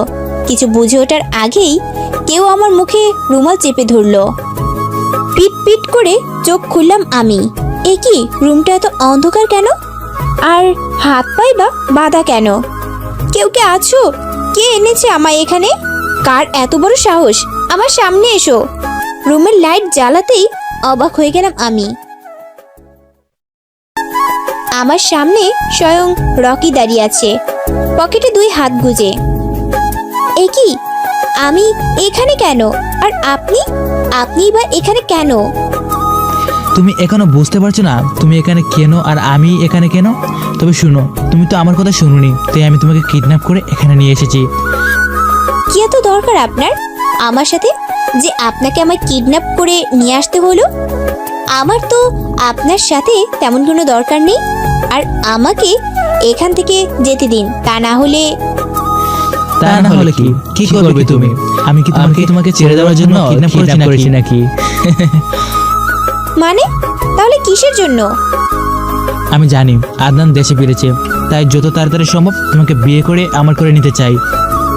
আমি তোমাকে আজ বিয়ে করব, আর যদি তুমি আমার বিয়ে না করো তাহলে তোমায় নিয়ে অনেক দূরে চলে যাব, আমি অনেক দূরে। এখন তুমি তাড়াতাড়ি রাজি হয়ে যাও তো। জীবনেও না, আমি আপনাকে জীবনেও বিয়ে করব না। আর আপনি বা কেন আমায় বিয়ে করতে চাইছেন? কেন, তুমি তো আমায় বিয়ে করতে চাইতেছো। তাছাড়া আমি তোমাকে খুব ভালোবাসি সামান্তা, খুব ভালোবাসি। কি করিনি তোমার জন্য, সব করেছি, সব। হ্যাঁ বলেছিলাম আপনাকে বিয়ে করব, বাট এইটা আমি সিরিয়াসলি বলিনি, আদনান ভাইকে রাগানোর জন্য বলেছিলাম। আর কি করছেন আপনি আমার জন্য? আমার জানা মতে আপনি আমার জন্য কিছুই করেননি, আর আপনি আমাকে ভালোবাসেন এইটাই বা কি করে বিশ্বাস করব আমি? তোমাকে আর আদনানকে আলাদা করে দিয়েছি, সেটা কি কিছুই না? ভালোবাসি বলে আমি আদনানকে তোমার থেকে দূরে সরিয়ে দিয়েছি, কারণ ওকে তোমার সাথে দেখলে সহ্য হয় না আমার। মানে আপনি আমাকে আর আদনান ভাইয়াকে? হ্যাঁ, আমি তোমাদের দুজনের মধ্যে ভুল বুঝাবুঝি সৃষ্টি করেছি আর ওকে দূরে পাঠিয়ে দিয়েছি। কিভাবে করলেন আপনি এসব? আপনি বললেন আর ভাইয়াও মেনে নিল? রকি আমার সামনে রাখা একটা চেয়ারে বসে বলল, শুনো, তবে তোমার ভিডিও দেখিয়ে ব্ল্যাকমেল করেছি। সেই ভিডিওতে তুমি কাপড় চেঞ্জ করেছিলে আর তোমার শরীরের অনেক অংশই দেখা যাচ্ছিল। প্রথমে আমি আদনানকে খুব ভালোভাবে বুঝাতে চাইছিলাম, বাট সে আমার কথা কানে নেয়নি।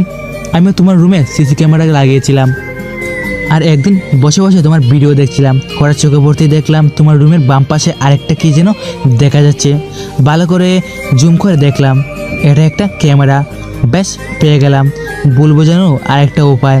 আদনান নাকি কিছুতেই তোমার ছাড়বে না। তারপর আমি ওকে বাধ্য হয়ে তোমার চেঞ্জ করার ভিডিও দেখেছিলাম আর বলেছিলাম এটা ভাইরাল করে দেব। তারপর রকি কি কি প্ল্যান করেছিল সব খুলে বলল। আমার হাত পা এখনো বাঁধা, তা না হলে এতক্ষণে চর বসিয়ে দিতাম ব্যাটার গালে। শুধু এই ভিডিও না, আর অনেক ভিডিও। এখন তুমি যদি রাজি না হও তো আমি ভিডিও সত্যি সত্যি ভাইরাল করে দেব। তুই কি ভেবেছিস আমি তোকে বিয়ে করব? আরে তোর মতো জানোয়ারের দিকে তাকালেও পাপ। তোর জন্য আমি আদনান ভাইয়াকে ভুল বুঝেছি। ভাইয়া আমাকে বারবার বলার চেষ্টা করেছে, ভাইয়া আমার সম্মান বাঁচানোর জন্য তোর কথা শুনেছে, কিন্তু আমি কিছুতেই তোর কথা শুনবো না, নিজের সম্মানের কথা ভেবেও না। তোর বাপ মাও আমার কাছে তোকে বিয়ে দিবে না, কারণ তুই রাজি না। তাই আমি জানি তুই বিয়ে করবি না, তাই তোকে সুদা তুলে নিয়ে এসেছি। এতই যখন ভালোবাসিস তাহলে আমার হাত পায়ের বাঁধন খুলে দিচ্ছিস না কেন? তুই কি বুঝতে পারছিস না আমার যে কষ্ট হচ্ছে? ও তুই বুঝবি কি করে? তুই কি আমায় সত্যিকারে ভালোবাসিস নাকি?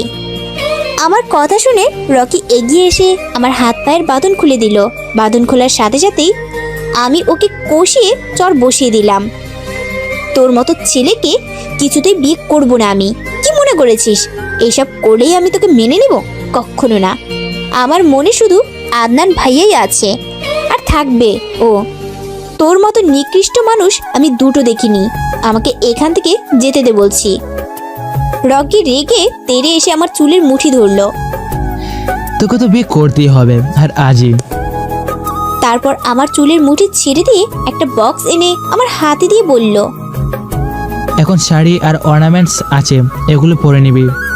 আমি বাজারে যাচ্ছি, এসে যাতে দেখি তুই রেডি হয়ে গেছিস। রকি বেরিয়ে গেল, দরজাটাও তালা মেরে গেছে। খিদে মরে যাচ্ছি আমি, ফোনটাও আমার হাতে নেই, ওই রকির কাছে আছে বোধহয়।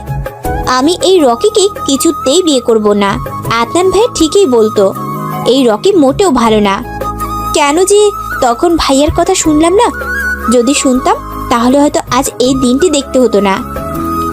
কালো হুডি পরে কানে ব্লুটুথ লাগিয়ে হাতে ব্রিফকেস নিয়ে এগিয়ে আসছে আদনান। আজই সে বাংলাদেশে পা রেখেছে। হ্যালো জিসান, সামান্তার কি খবর?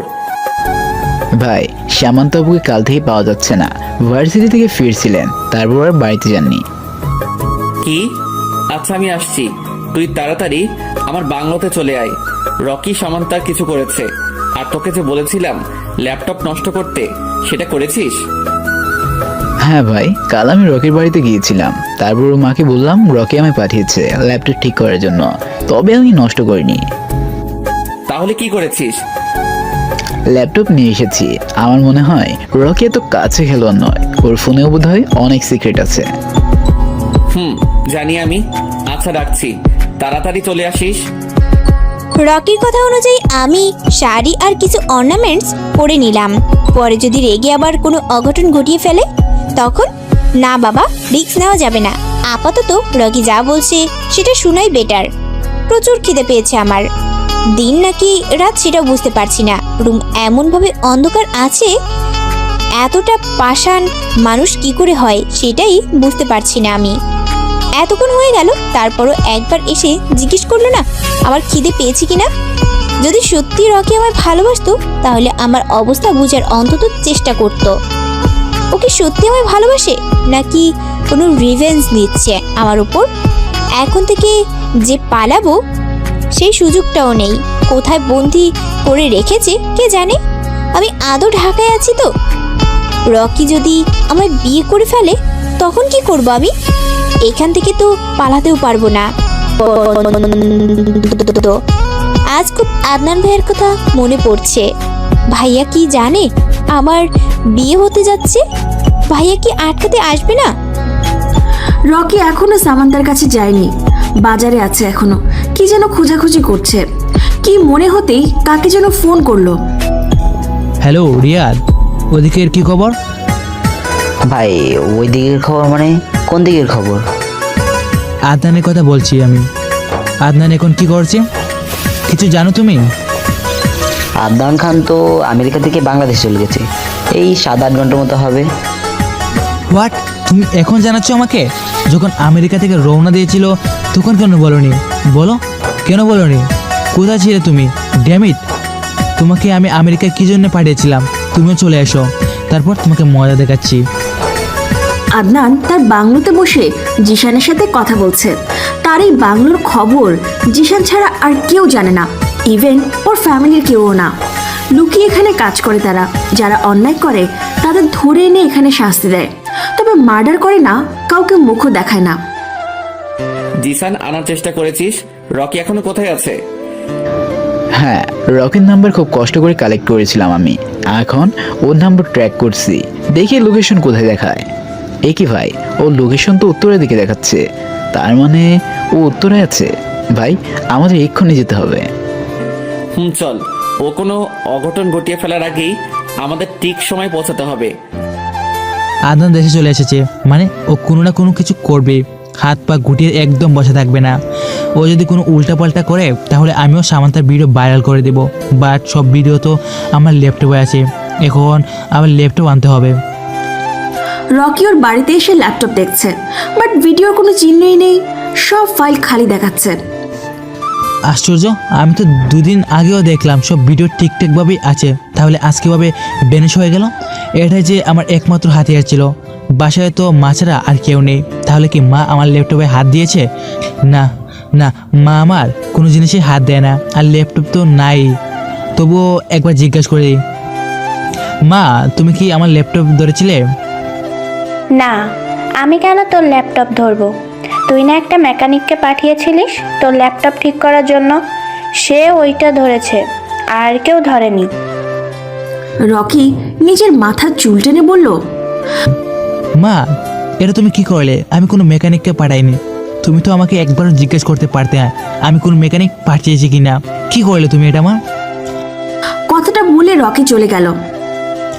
আদনান সামান্তার কাছে পৌঁছানোর আগে সামান্তাকে সরিয়ে ফেলতে হবে। রকি সামান্থার রুমে ঢুকে দেখলো ও সেজে গুজে ফ্লোরে লেপ্টে মাথা নিচু করে বসে আছে। সামান্তা উঠো, আমাদের চলে যেতে হবে। রকির কথায় আমি চোখ তুলে তাকালাম। আমি কোথাও যাব না, আগে আমায় খাবার দেন, তারপর আপনি বলছেন সেটা ভেবে দেখব। আপাতত আপনার কথা শোনার আমার কোনো মন নেই। খুব খিদে পেয়েছে আমার। আপনি আমায় একটু খাবারও দেন নাই, পানি পর্যন্ত দেন নাই। আমি যা বলছি সেটাই হবে।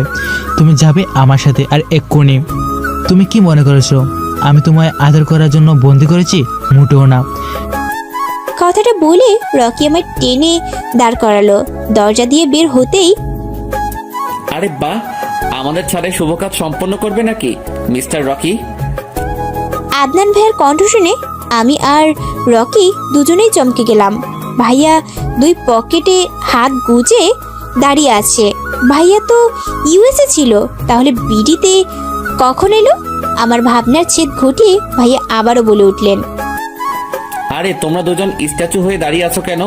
শুভ কাজে দেরি করতে নেই, চলো চলো বিয়ের আয়োজন শুরু করা যাক। ভাইয়ার কথা শুনে আমি অবাক হয়ে তাকিয়ে আছি। ভাইয়া এসব কি বলছে? ভাইয়া আমায় অন্য কারোর সঙ্গে দেখলে এটা মেনে নিতে পারবে? দুই ফোঁটা চোখের জল ছেড়ে দিলাম আমি। আমাকে পরপুরুষের সাথে দেখেও কিছু বলছে না, উল্টা আরো বিয়ের আয়োজন শুরু করার কথা বলছে। যেন ওনার কিছুই যায় আসে না। ভাইয়া এতটা চেঞ্জ হয়ে গেল এই কয়েকদিনে। তার মানে কি ভাইয়া সত্যি সত্যি বিয়ে করে নিয়েছে আর এখন একজন ভাই হয়ে বোনের বিয়ের দায়িত্ব পালন করছে? রকির দিকে তাকিয়ে দেখলাম ও ঘামছে। স্ট্রেঞ্জ, ও ঘামছে কেন ভাইয়াকে দেখে? ওর না অনেক পাওয়ার? এই তার পাওয়ারের নমুনা? দেখো আদনান, আমাদের এখান থেকে যেতে দাও, আমাদের যাওয়াতে বাধা দিবে না, একদম বলে দিলাম। আরে রকি, এসব কি বলছো তুমি? আমি কি তোমাদের যাওয়া থেকে আটকিয়েছি? আর মিস সামান্তা, বিয়ে নিয়ে তোমার কি মত? রকি কিন্তু আমার চেয়ে অনেক ভালো। ও অ্যাটলিস্ট আমার মতো ঠকবাস নয়, খুব ভালো রাখবে, সুখে রাখবে আপনাকে। আমি বেশ ভালোভাবে বুঝতে পারছি সেদিনের আমার বলা কথাগুলোই ভাইয়া আবার আমায় রিপিট করে শোনাচ্ছে। কি করব আমি এখন? শরীর বেশ দুর্বল লাগছে, আর টিকে থাকা আমার পক্ষে সম্ভব হচ্ছে না। আমার মাথা ঘুরছে প্রচন্ডভাবে, চোখেও সরিষার ফুল দেখছি। চোখ বন্ধ করেই পড়ে গেলাম আমি অস্পষ্টভাবেই দেখতে পেলাম ভাইয়া দৌড়ে আসছে। আদনান রকিকে ধাক্কা মেরে সামান্তার পাশে বসে পড়ল। শামু, শামু, চোখ খোল। আমি তো শুধু তোর সাথে একটু মজা করছিলাম, প্লিজ চোখ খোল ইয়ার। তারপর রকির দিকে শক্ত চোখে তাকিয়ে বলল, আমার সামুর এই অবস্থা কিভাবে হলো? যদি তোর কারণে আমার সামুর কিছু হয়, আমি কিন্তু তোকে জ্যান্ত পুঁতে ফেলবো। চুপ করে আছিস কেন বল? ওর এই অবস্থা কিভাবে হলো? আমার মনে হচ্ছে সামান্তা অনেকক্ষণ যাবৎ না খেয়ে আছে, তাইও দুর্বল হয়ে গেছে আর জ্ঞান হারিয়ে ফেলেছে। জিসান, তুই তাড়াতাড়ি কিছু খাবার আনার চেষ্টা কর। জিশান চলে গেল খাবার আনার জন্য। আদনান সামান্তাকে একটা খাটে রেখে রকির দিকে এগিয়ে এলো। রকি এখনো ভাবলেশীন ভাবে দাঁড়িয়ে আছে। সেদিন রকি নিলয়কে বলেছিল আদনানের ব্যাপারে। রকি সাইকোর ব্যাপারে যা বলেছিল সেটা আন্দাজে বলেছিল। বেচারা তো জানেই না আদনান আসলেই কতটা ভয়ঙ্কর, তাই সে যেভাবে ছিল ঠিক সেভাবেই দাঁড়িয়ে আছে। আজ আদনানের সাথে বোঝাপড়া করে তবেই এখান থেকে যাবে। আদনান রকির দিকে শক্ত চোখে তাকিয়ে বলল, তুই খুব বড় অন্যায় করেছিস, খুব বড়। এর শাস্তি তো তোকে পেতেই হবে রকি। তাই নাকি? কি শাস্তি দিবি তুই? তোর থেকে এত একটা বিড়ালও যথেষ্ট সাহসী, আর তুই দিবি আমাকে শাস্তি? তুই নিজেই তো একটা বিতুর ডিম, কি করবি তুই? কি করব সেটা না হয় পরেই টের পাবি। আপাতত আমার কাছে সামান্তার জ্ঞান ফেরানোটা বেশি ইম্পর্টেন্ট। জিশান কিছু খাবার নিয়ে আসলো। আদনান সামান্তার জ্ঞান ফেরানোর চেষ্টা করছে, মুখে বারবার পানি ছিটে দিচ্ছে। সামান্তা আস্তে চোখ মেলে তাকালো। ওর তাকানো দেখে আদনান সাথে সাথে দূরে সরে গেল। তারপর জিশানকে ইশারায় বলল সামান্তাকে বলতে যেন সে খাবারটা খেয়ে নেয়। জিশানও মাথা নাড়িয়ে সায় দিল। খাবারটা নিয়ে সামান্তার দিকে এগিয়ে গেল সে।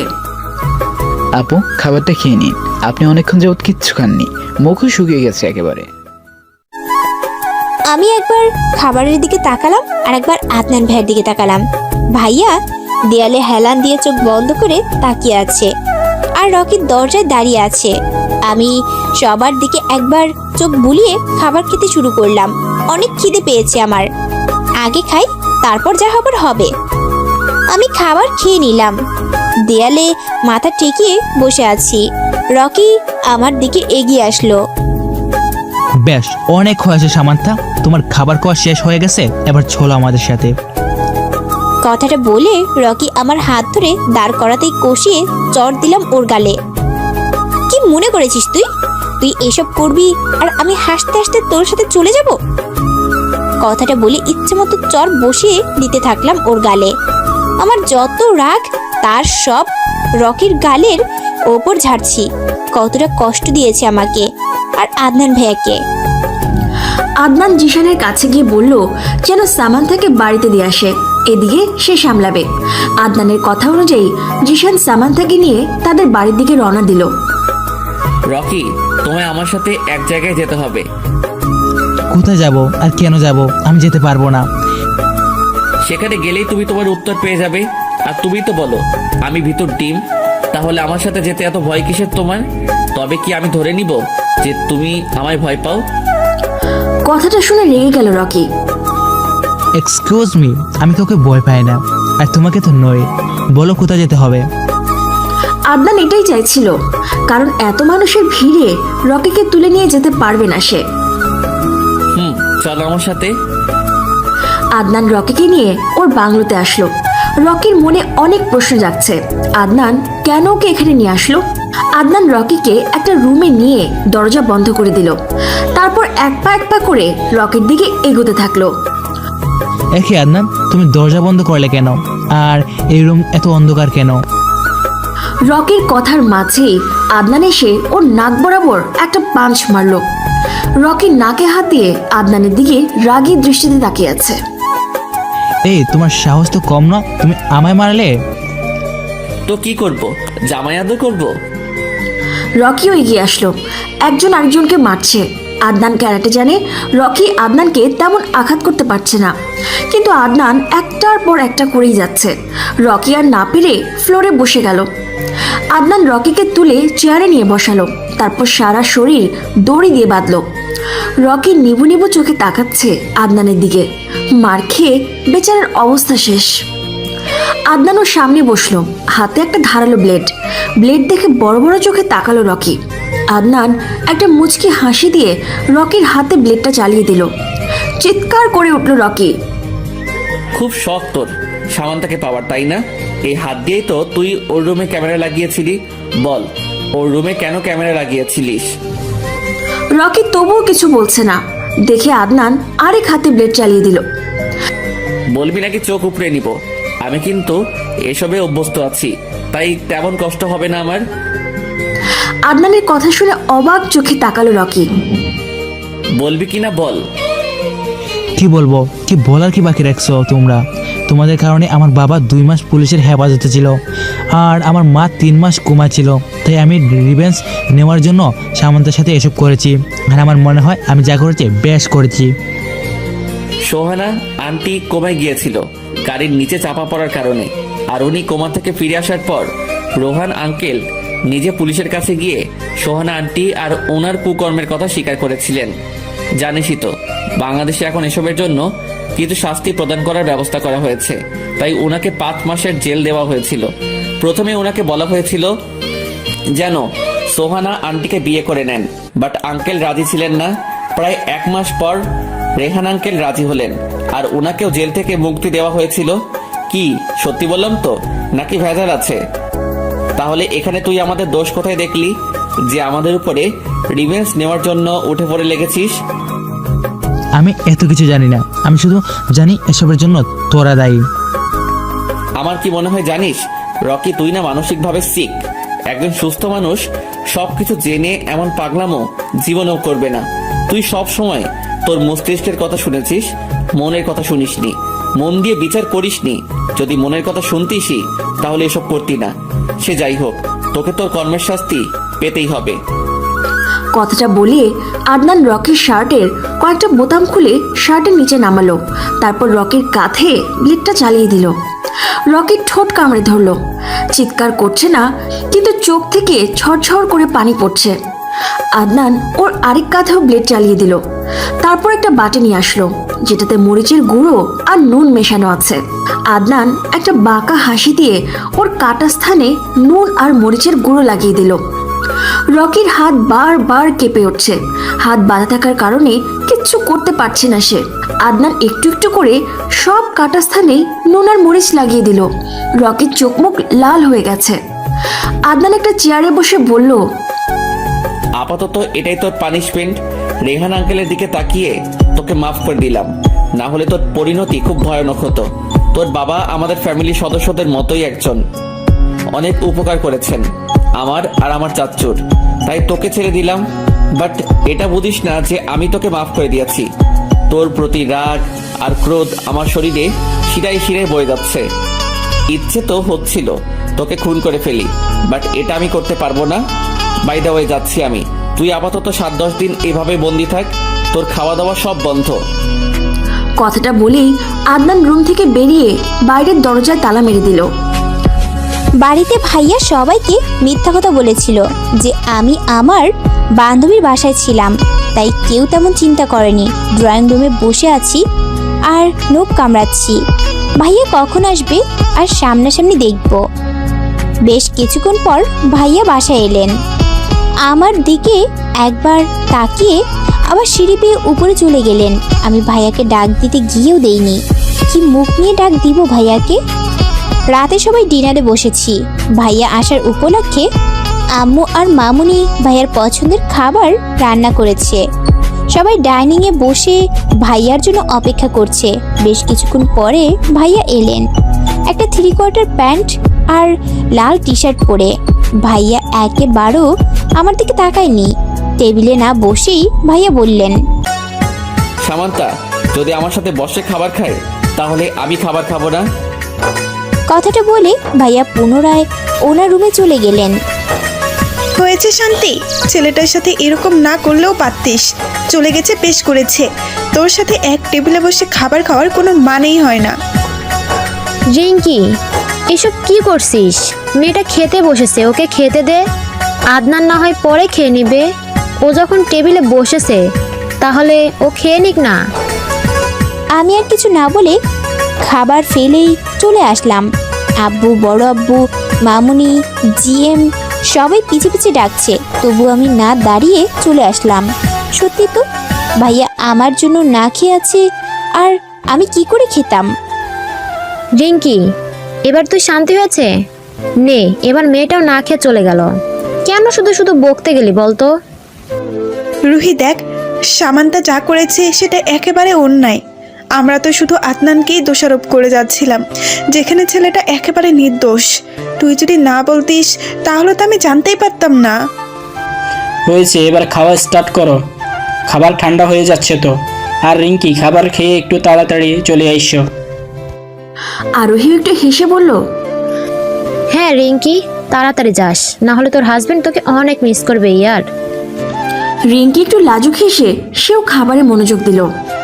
আদনান বারবার উকি দিয়ে দেখছে সবার খাওয়া শেষ হয়েছে কিনা। সবার খাওয়া শেষ হলে তারপরে সে খাবে। পেটে অলরেডি ইঁদুর দৌড়াচ্ছে খিদায়। সামান্থারও সেম অবস্থা। সে মনে করেছে আদনান খাচ্ছে, তাই সে অপেক্ষায় আছে কখন খাওয়া শেষ হবে আর সে খাবে। অপেক্ষার অবসান ঘটিয়ে সবার খাওয়া শেষ হলো। সামান্থা তাড়াতাড়ি কিচেনে চলে গেল পাতিলে খাবার আছে কিনা দেখার জন্য। সামান্থা খাবার দেখিয়ে সেও প্লেটে খাবার বেড়ে কিচেনেই খাবার খাওয়া শুরু করে দিল। আদনান একটু পরে কিচেনে গেল। এ কি সামু, এখানে কি করছে? সে যাই করুক, আমার কি? সামান্থা খাবার খাওয়ায় এতটাই মগ্ন যে আদনান কোন দিক দিয়ে খাবার নিয়ে চলে গেল সেটা টেরই পায়নি। সামান্থা খেয়ে সবকিছু আবার আগের মতো করে রেখে দিয়েছে, যেন সে খায়নি। কিচেন থেকে বেরিয়ে এসে দেখলো আদনান ডাইনিংয়ে বসে একমনে খেয়ে যাচ্ছে। এ কি, ভাইয়া তো দেখছি খাবার খাচ্ছে, আর খাবার তো সব কিচেনেই ছিল। তাহলে ও মাই গডনেস, তার মানে আমি যখন খাওয়ায় মনোযোগ ছিলাম তখন ভাইয়া এখান থেকে খাবার নিয়েছে আর আমি বুঝতেই পারিনি। আবার খাওয়া অলরেডি শুরু করে দিয়েছে। সামান্থার কিছু না ভেবে সিঁড়ি বেয়ে আস্তে আস্তে উপরের রুমে চলে গেল। আদনান একবার তাকিয়ে সেও খাওয়ায় মন দিল। বিকেলে ছাদে দাঁড়িয়ে আছে সামান্থা। বাতাসে তার চুল উঠছে। আজ সে চুল বাঁধার চেষ্টা করছে না, দূর আকাশের লাল আভার দিকে এক মনে তাকিয়ে আছে, যেন সে এই মুহূর্তেই লাল আভায় হারিয়ে যাবে। ছাদে কারো উপস্থিতি টের পেয়ে পেছনে তাকালো সামান্থা। আদনান পকেটে হাত গুজে পেছন ফিরে দাঁড়িয়ে আছে। দুজন দুই দিকে মুখ করে, একজন পূর্ব দিকে আরেকজন পশ্চিম দিকে। কিছু কিছুক্ষণ পর আদনানের মুঠোফোন বেজে উঠল। তাকিয়ে দেখলো জুই কল করেছে। আদনান একটা মুচকি হাসি দিয়ে কলটা রিসিভ করলো।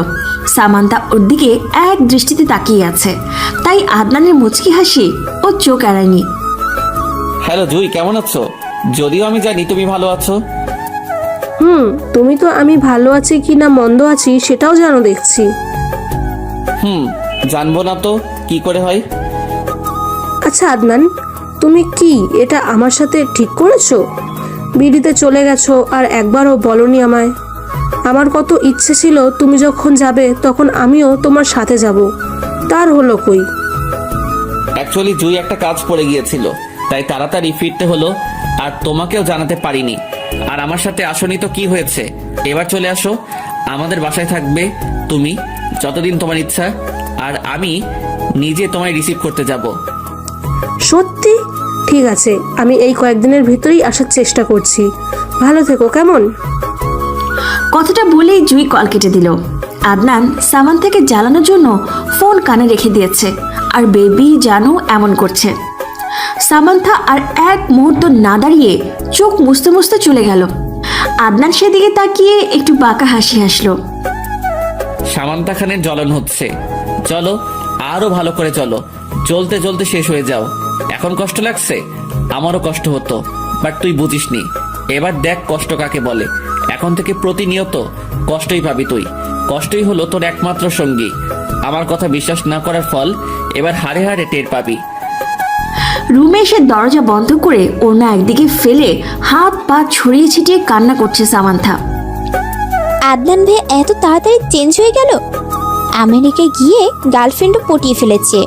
ভাইয়া তো আমায় কথা দিয়েছিল আমাকে ছাড়া আর কাউকে ভালোবাসবে না। তাহলে আজ আমি যা শুনলাম সেগুলো কি ছিল? এটা হতে পারে না। আদনান ভাইয়া শুধু আমার, তাছাড়াও মেয়েটা তো আমাদের বাসায় থাকবে। কি করব আমি? আমার সামনে ভাইয়া এই মেয়েটাকে নিয়ে ঘোরাঘুরি করবে আর আমি বসে বসে দেখব?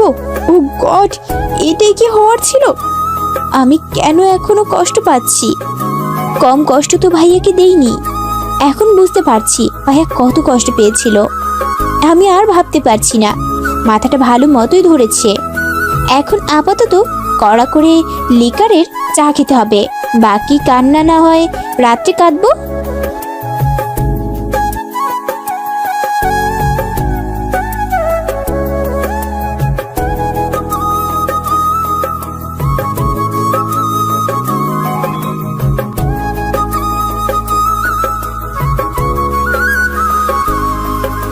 Samanta, are you okay? হ্যাঁ মামুনি, আমি একদম ঠিক আছি। জাস্ট মাথা ব্যথা করছিল, তাই চা বসিয়েছি। তোমরা কি চা খাবে? না, আমরা এখন খাবো না, রান্না বান্না শেষ করে তারপর আমরা খাবো। ওকে। সামান্থা চা ছেঁকে কাপে নিতেই আদনানের আগমন। মা, চা হবে? তোর কি হলো, আজ এমন টাইমে চা চাইলি যে? আসলে মা, ভেবেছিলাম চা খাবো আর আজকের গোধূলি দেখবো, তাই। সামান্তা বানিয়েছে, ওর কাছ থেকে একটু নিয়ে নে। আমি কারো বানানোটা খাবো না।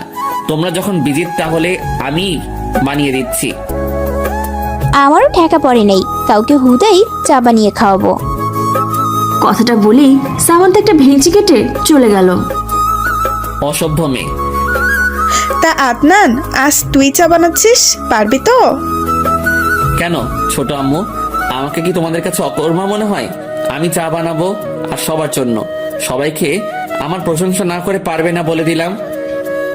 আদনান সবার জন্য বেশি করে দুধ দিয়ে চা বানালো। আদিলের মা, বাবা, আদিল, আহিল, রিঙ্কি, আরোহী, আয়েশা সবার জন্য বানিয়েছে। আমাদের খোকন ডায়েরি চ্যানেলের নতুন নতুন ভালোবাসার গল্প পেতে চ্যানেলটি সাবস্ক্রাইব করে বেল বাটনে ক্লিক করুন। আদিল আর আহিল তো অবাক চোখে আদনানকে দেখছে, যে গরম পানি পর্যন্ত করতে পারে না সে নাকি চা বানিয়েছে।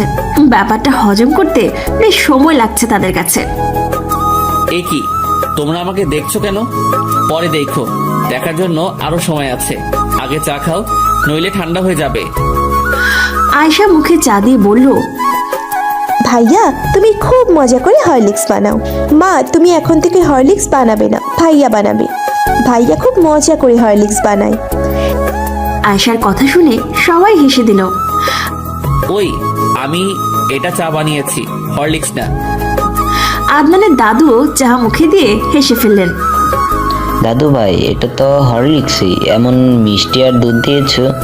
যাই হোক, তুমি প্রথম প্রথম বানিয়েছো তাই এমন হয়েছে, পরের বার ঠিক হবে। সামান্থা উপর থেকে সবাইকে দেখছে।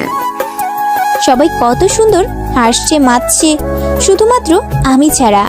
যদি আমি সেদিন ভাইয়াকে বিশ্বাস করতাম তাহলে হয়তো এই হাসি খুশির মাঝে আমিও উপস্থিত থাকতাম।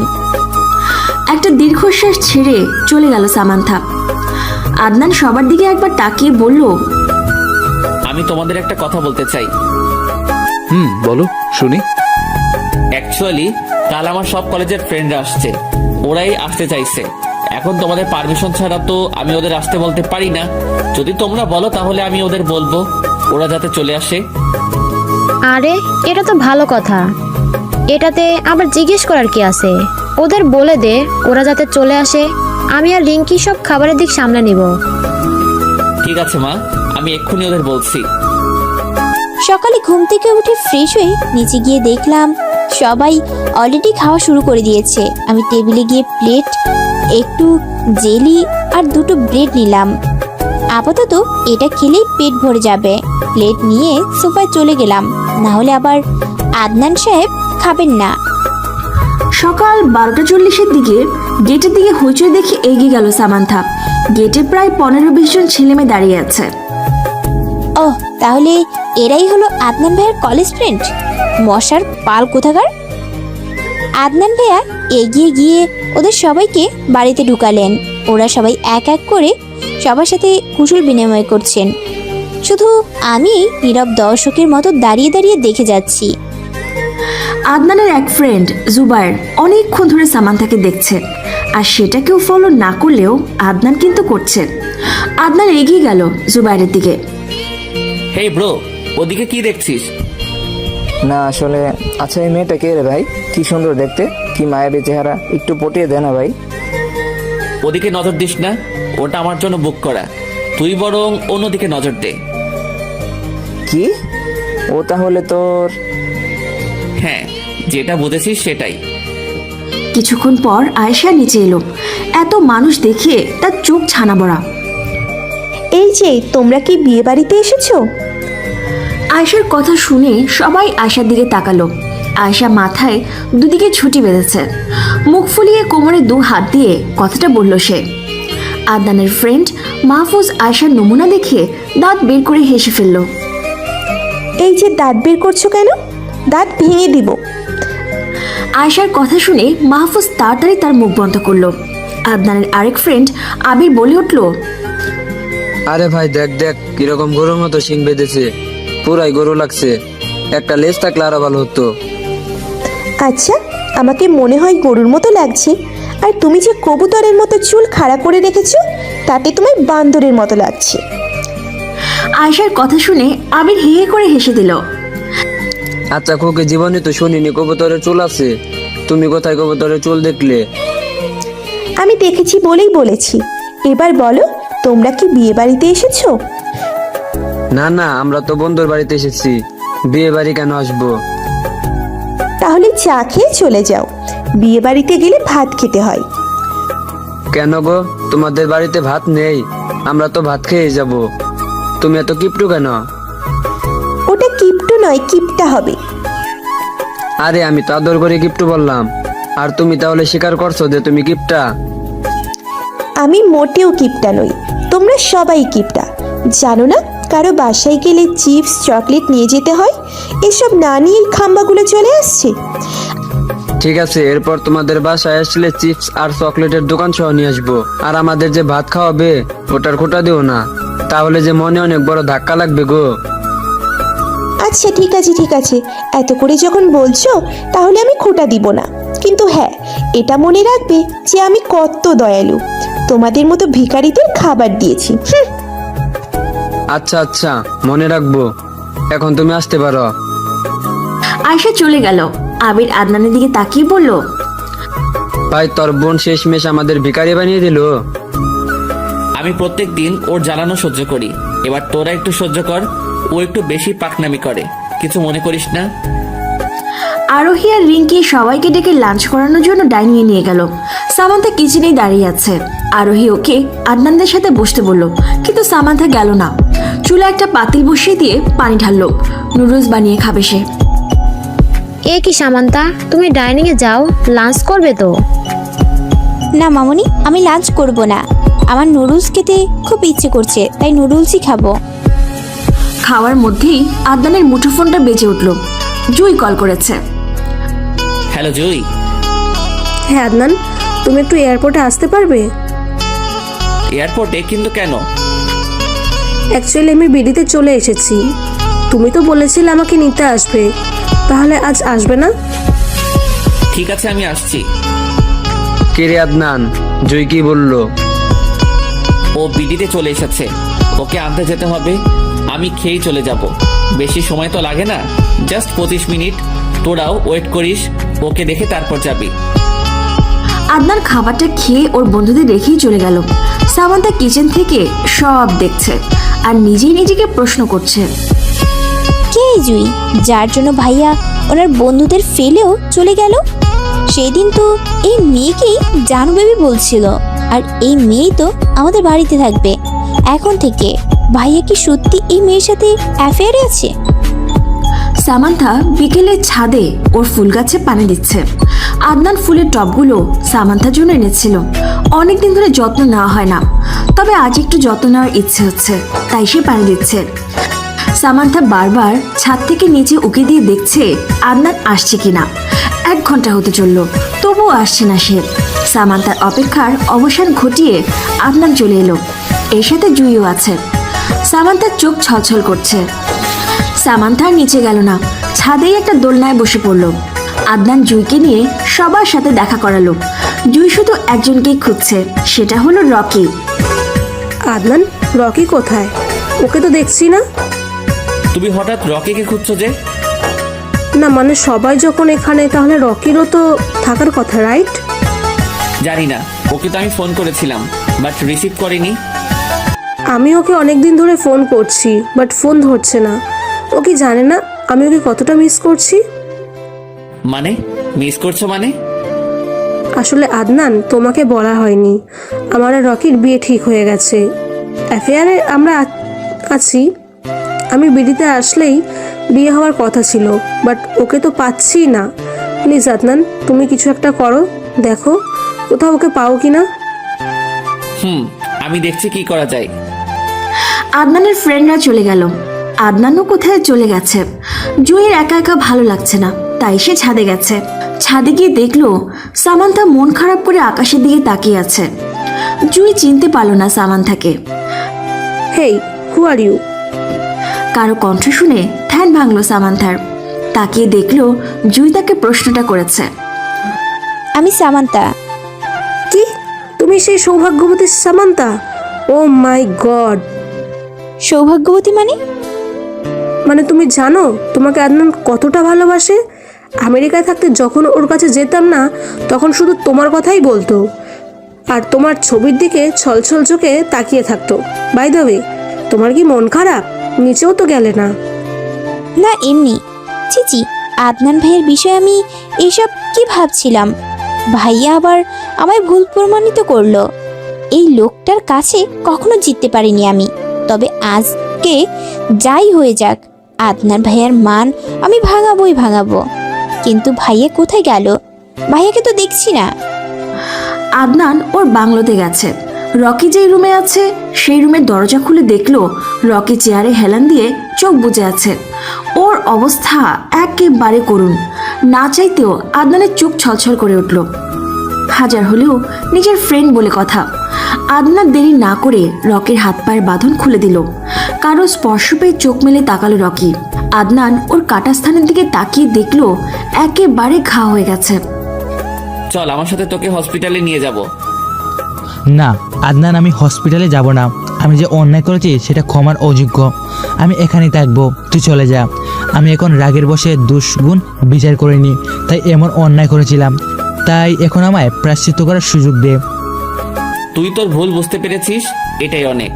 তাছাড়াও জুই বাংলাদেশে চলে এসেছে, তোকে খুব মিস করছে, তাই এখন ভালোই ভালোই চলে আয়। কি জু চলে এসেছে? হুম, চল। আদনান রকিকে নিয়ে হসপিটালে গেল। রাতে সামান্থা আদনানের রুমে গেল। আদনান তখন ল্যাপটপে কাজ করছে।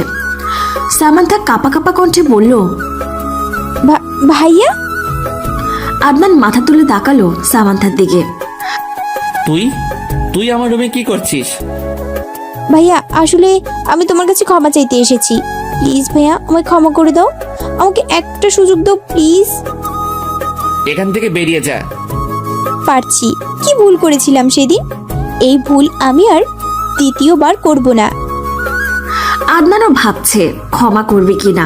বিকেলে জুইও অনেক বুঝিয়েছে, অনেক তো মনোমালিন্য হলো, কেউই তো কষ্ট কম পায়নি।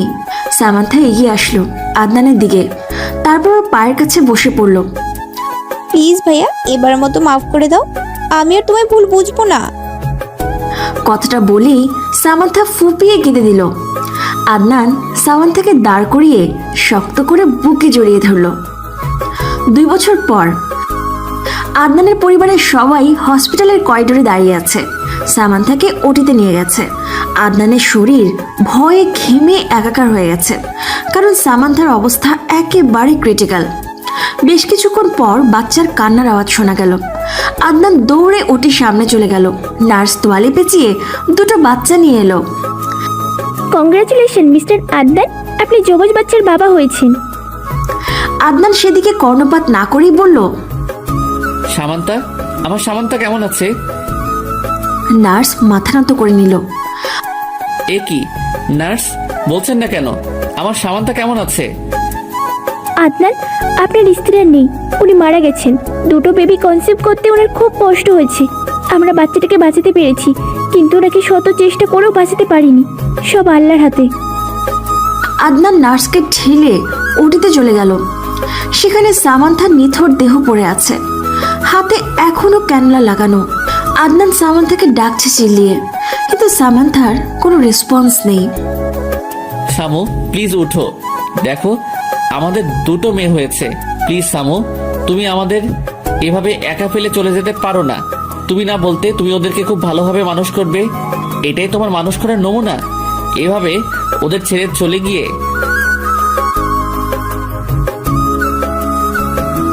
ছাদে বসে আছে আদনান, সাথে ওর মেয়েরাও আছে। দুজন দুপাশে গালে হাত দিয়ে বসে আছে, আর আদনান স্থির দৃষ্টিতে তাকিয়ে আছে দূর আকাশে। বাবা, আমার মা কোথায়? ওই দূর আকাশে, তাই না বাবা? মা আসে না কেন? জানো, মাকে না আমি খুব মিস করি, কিন্তু মা খুব পচা, আমাদের কাছে আসে না। আমি মায়ের সাথে রাগ করেছি। আদনান তার মেয়েদের জড়িয়ে ধরল। এইভাবে বলে না মা, তোমার মা শুনলে খুব কষ্ট পাবে। তোমার মা যে তোমাদের সব সময় দেখে। আদনান একটা দীর্ঘ শ্বাস ছাড়ল। সামান্তা, আমাদের ছেড়ে থাকতে কি তোমার খুব ভালো লাগে? খুব না বলতে তোমার অসীম ভালোবাসা দেখাবে আমাকে, এটাই তোমার অসীম ভালোবাসা? আদনানের চোখ থেকে 2 ফোঁটা জল গড়িয়ে পড়ল।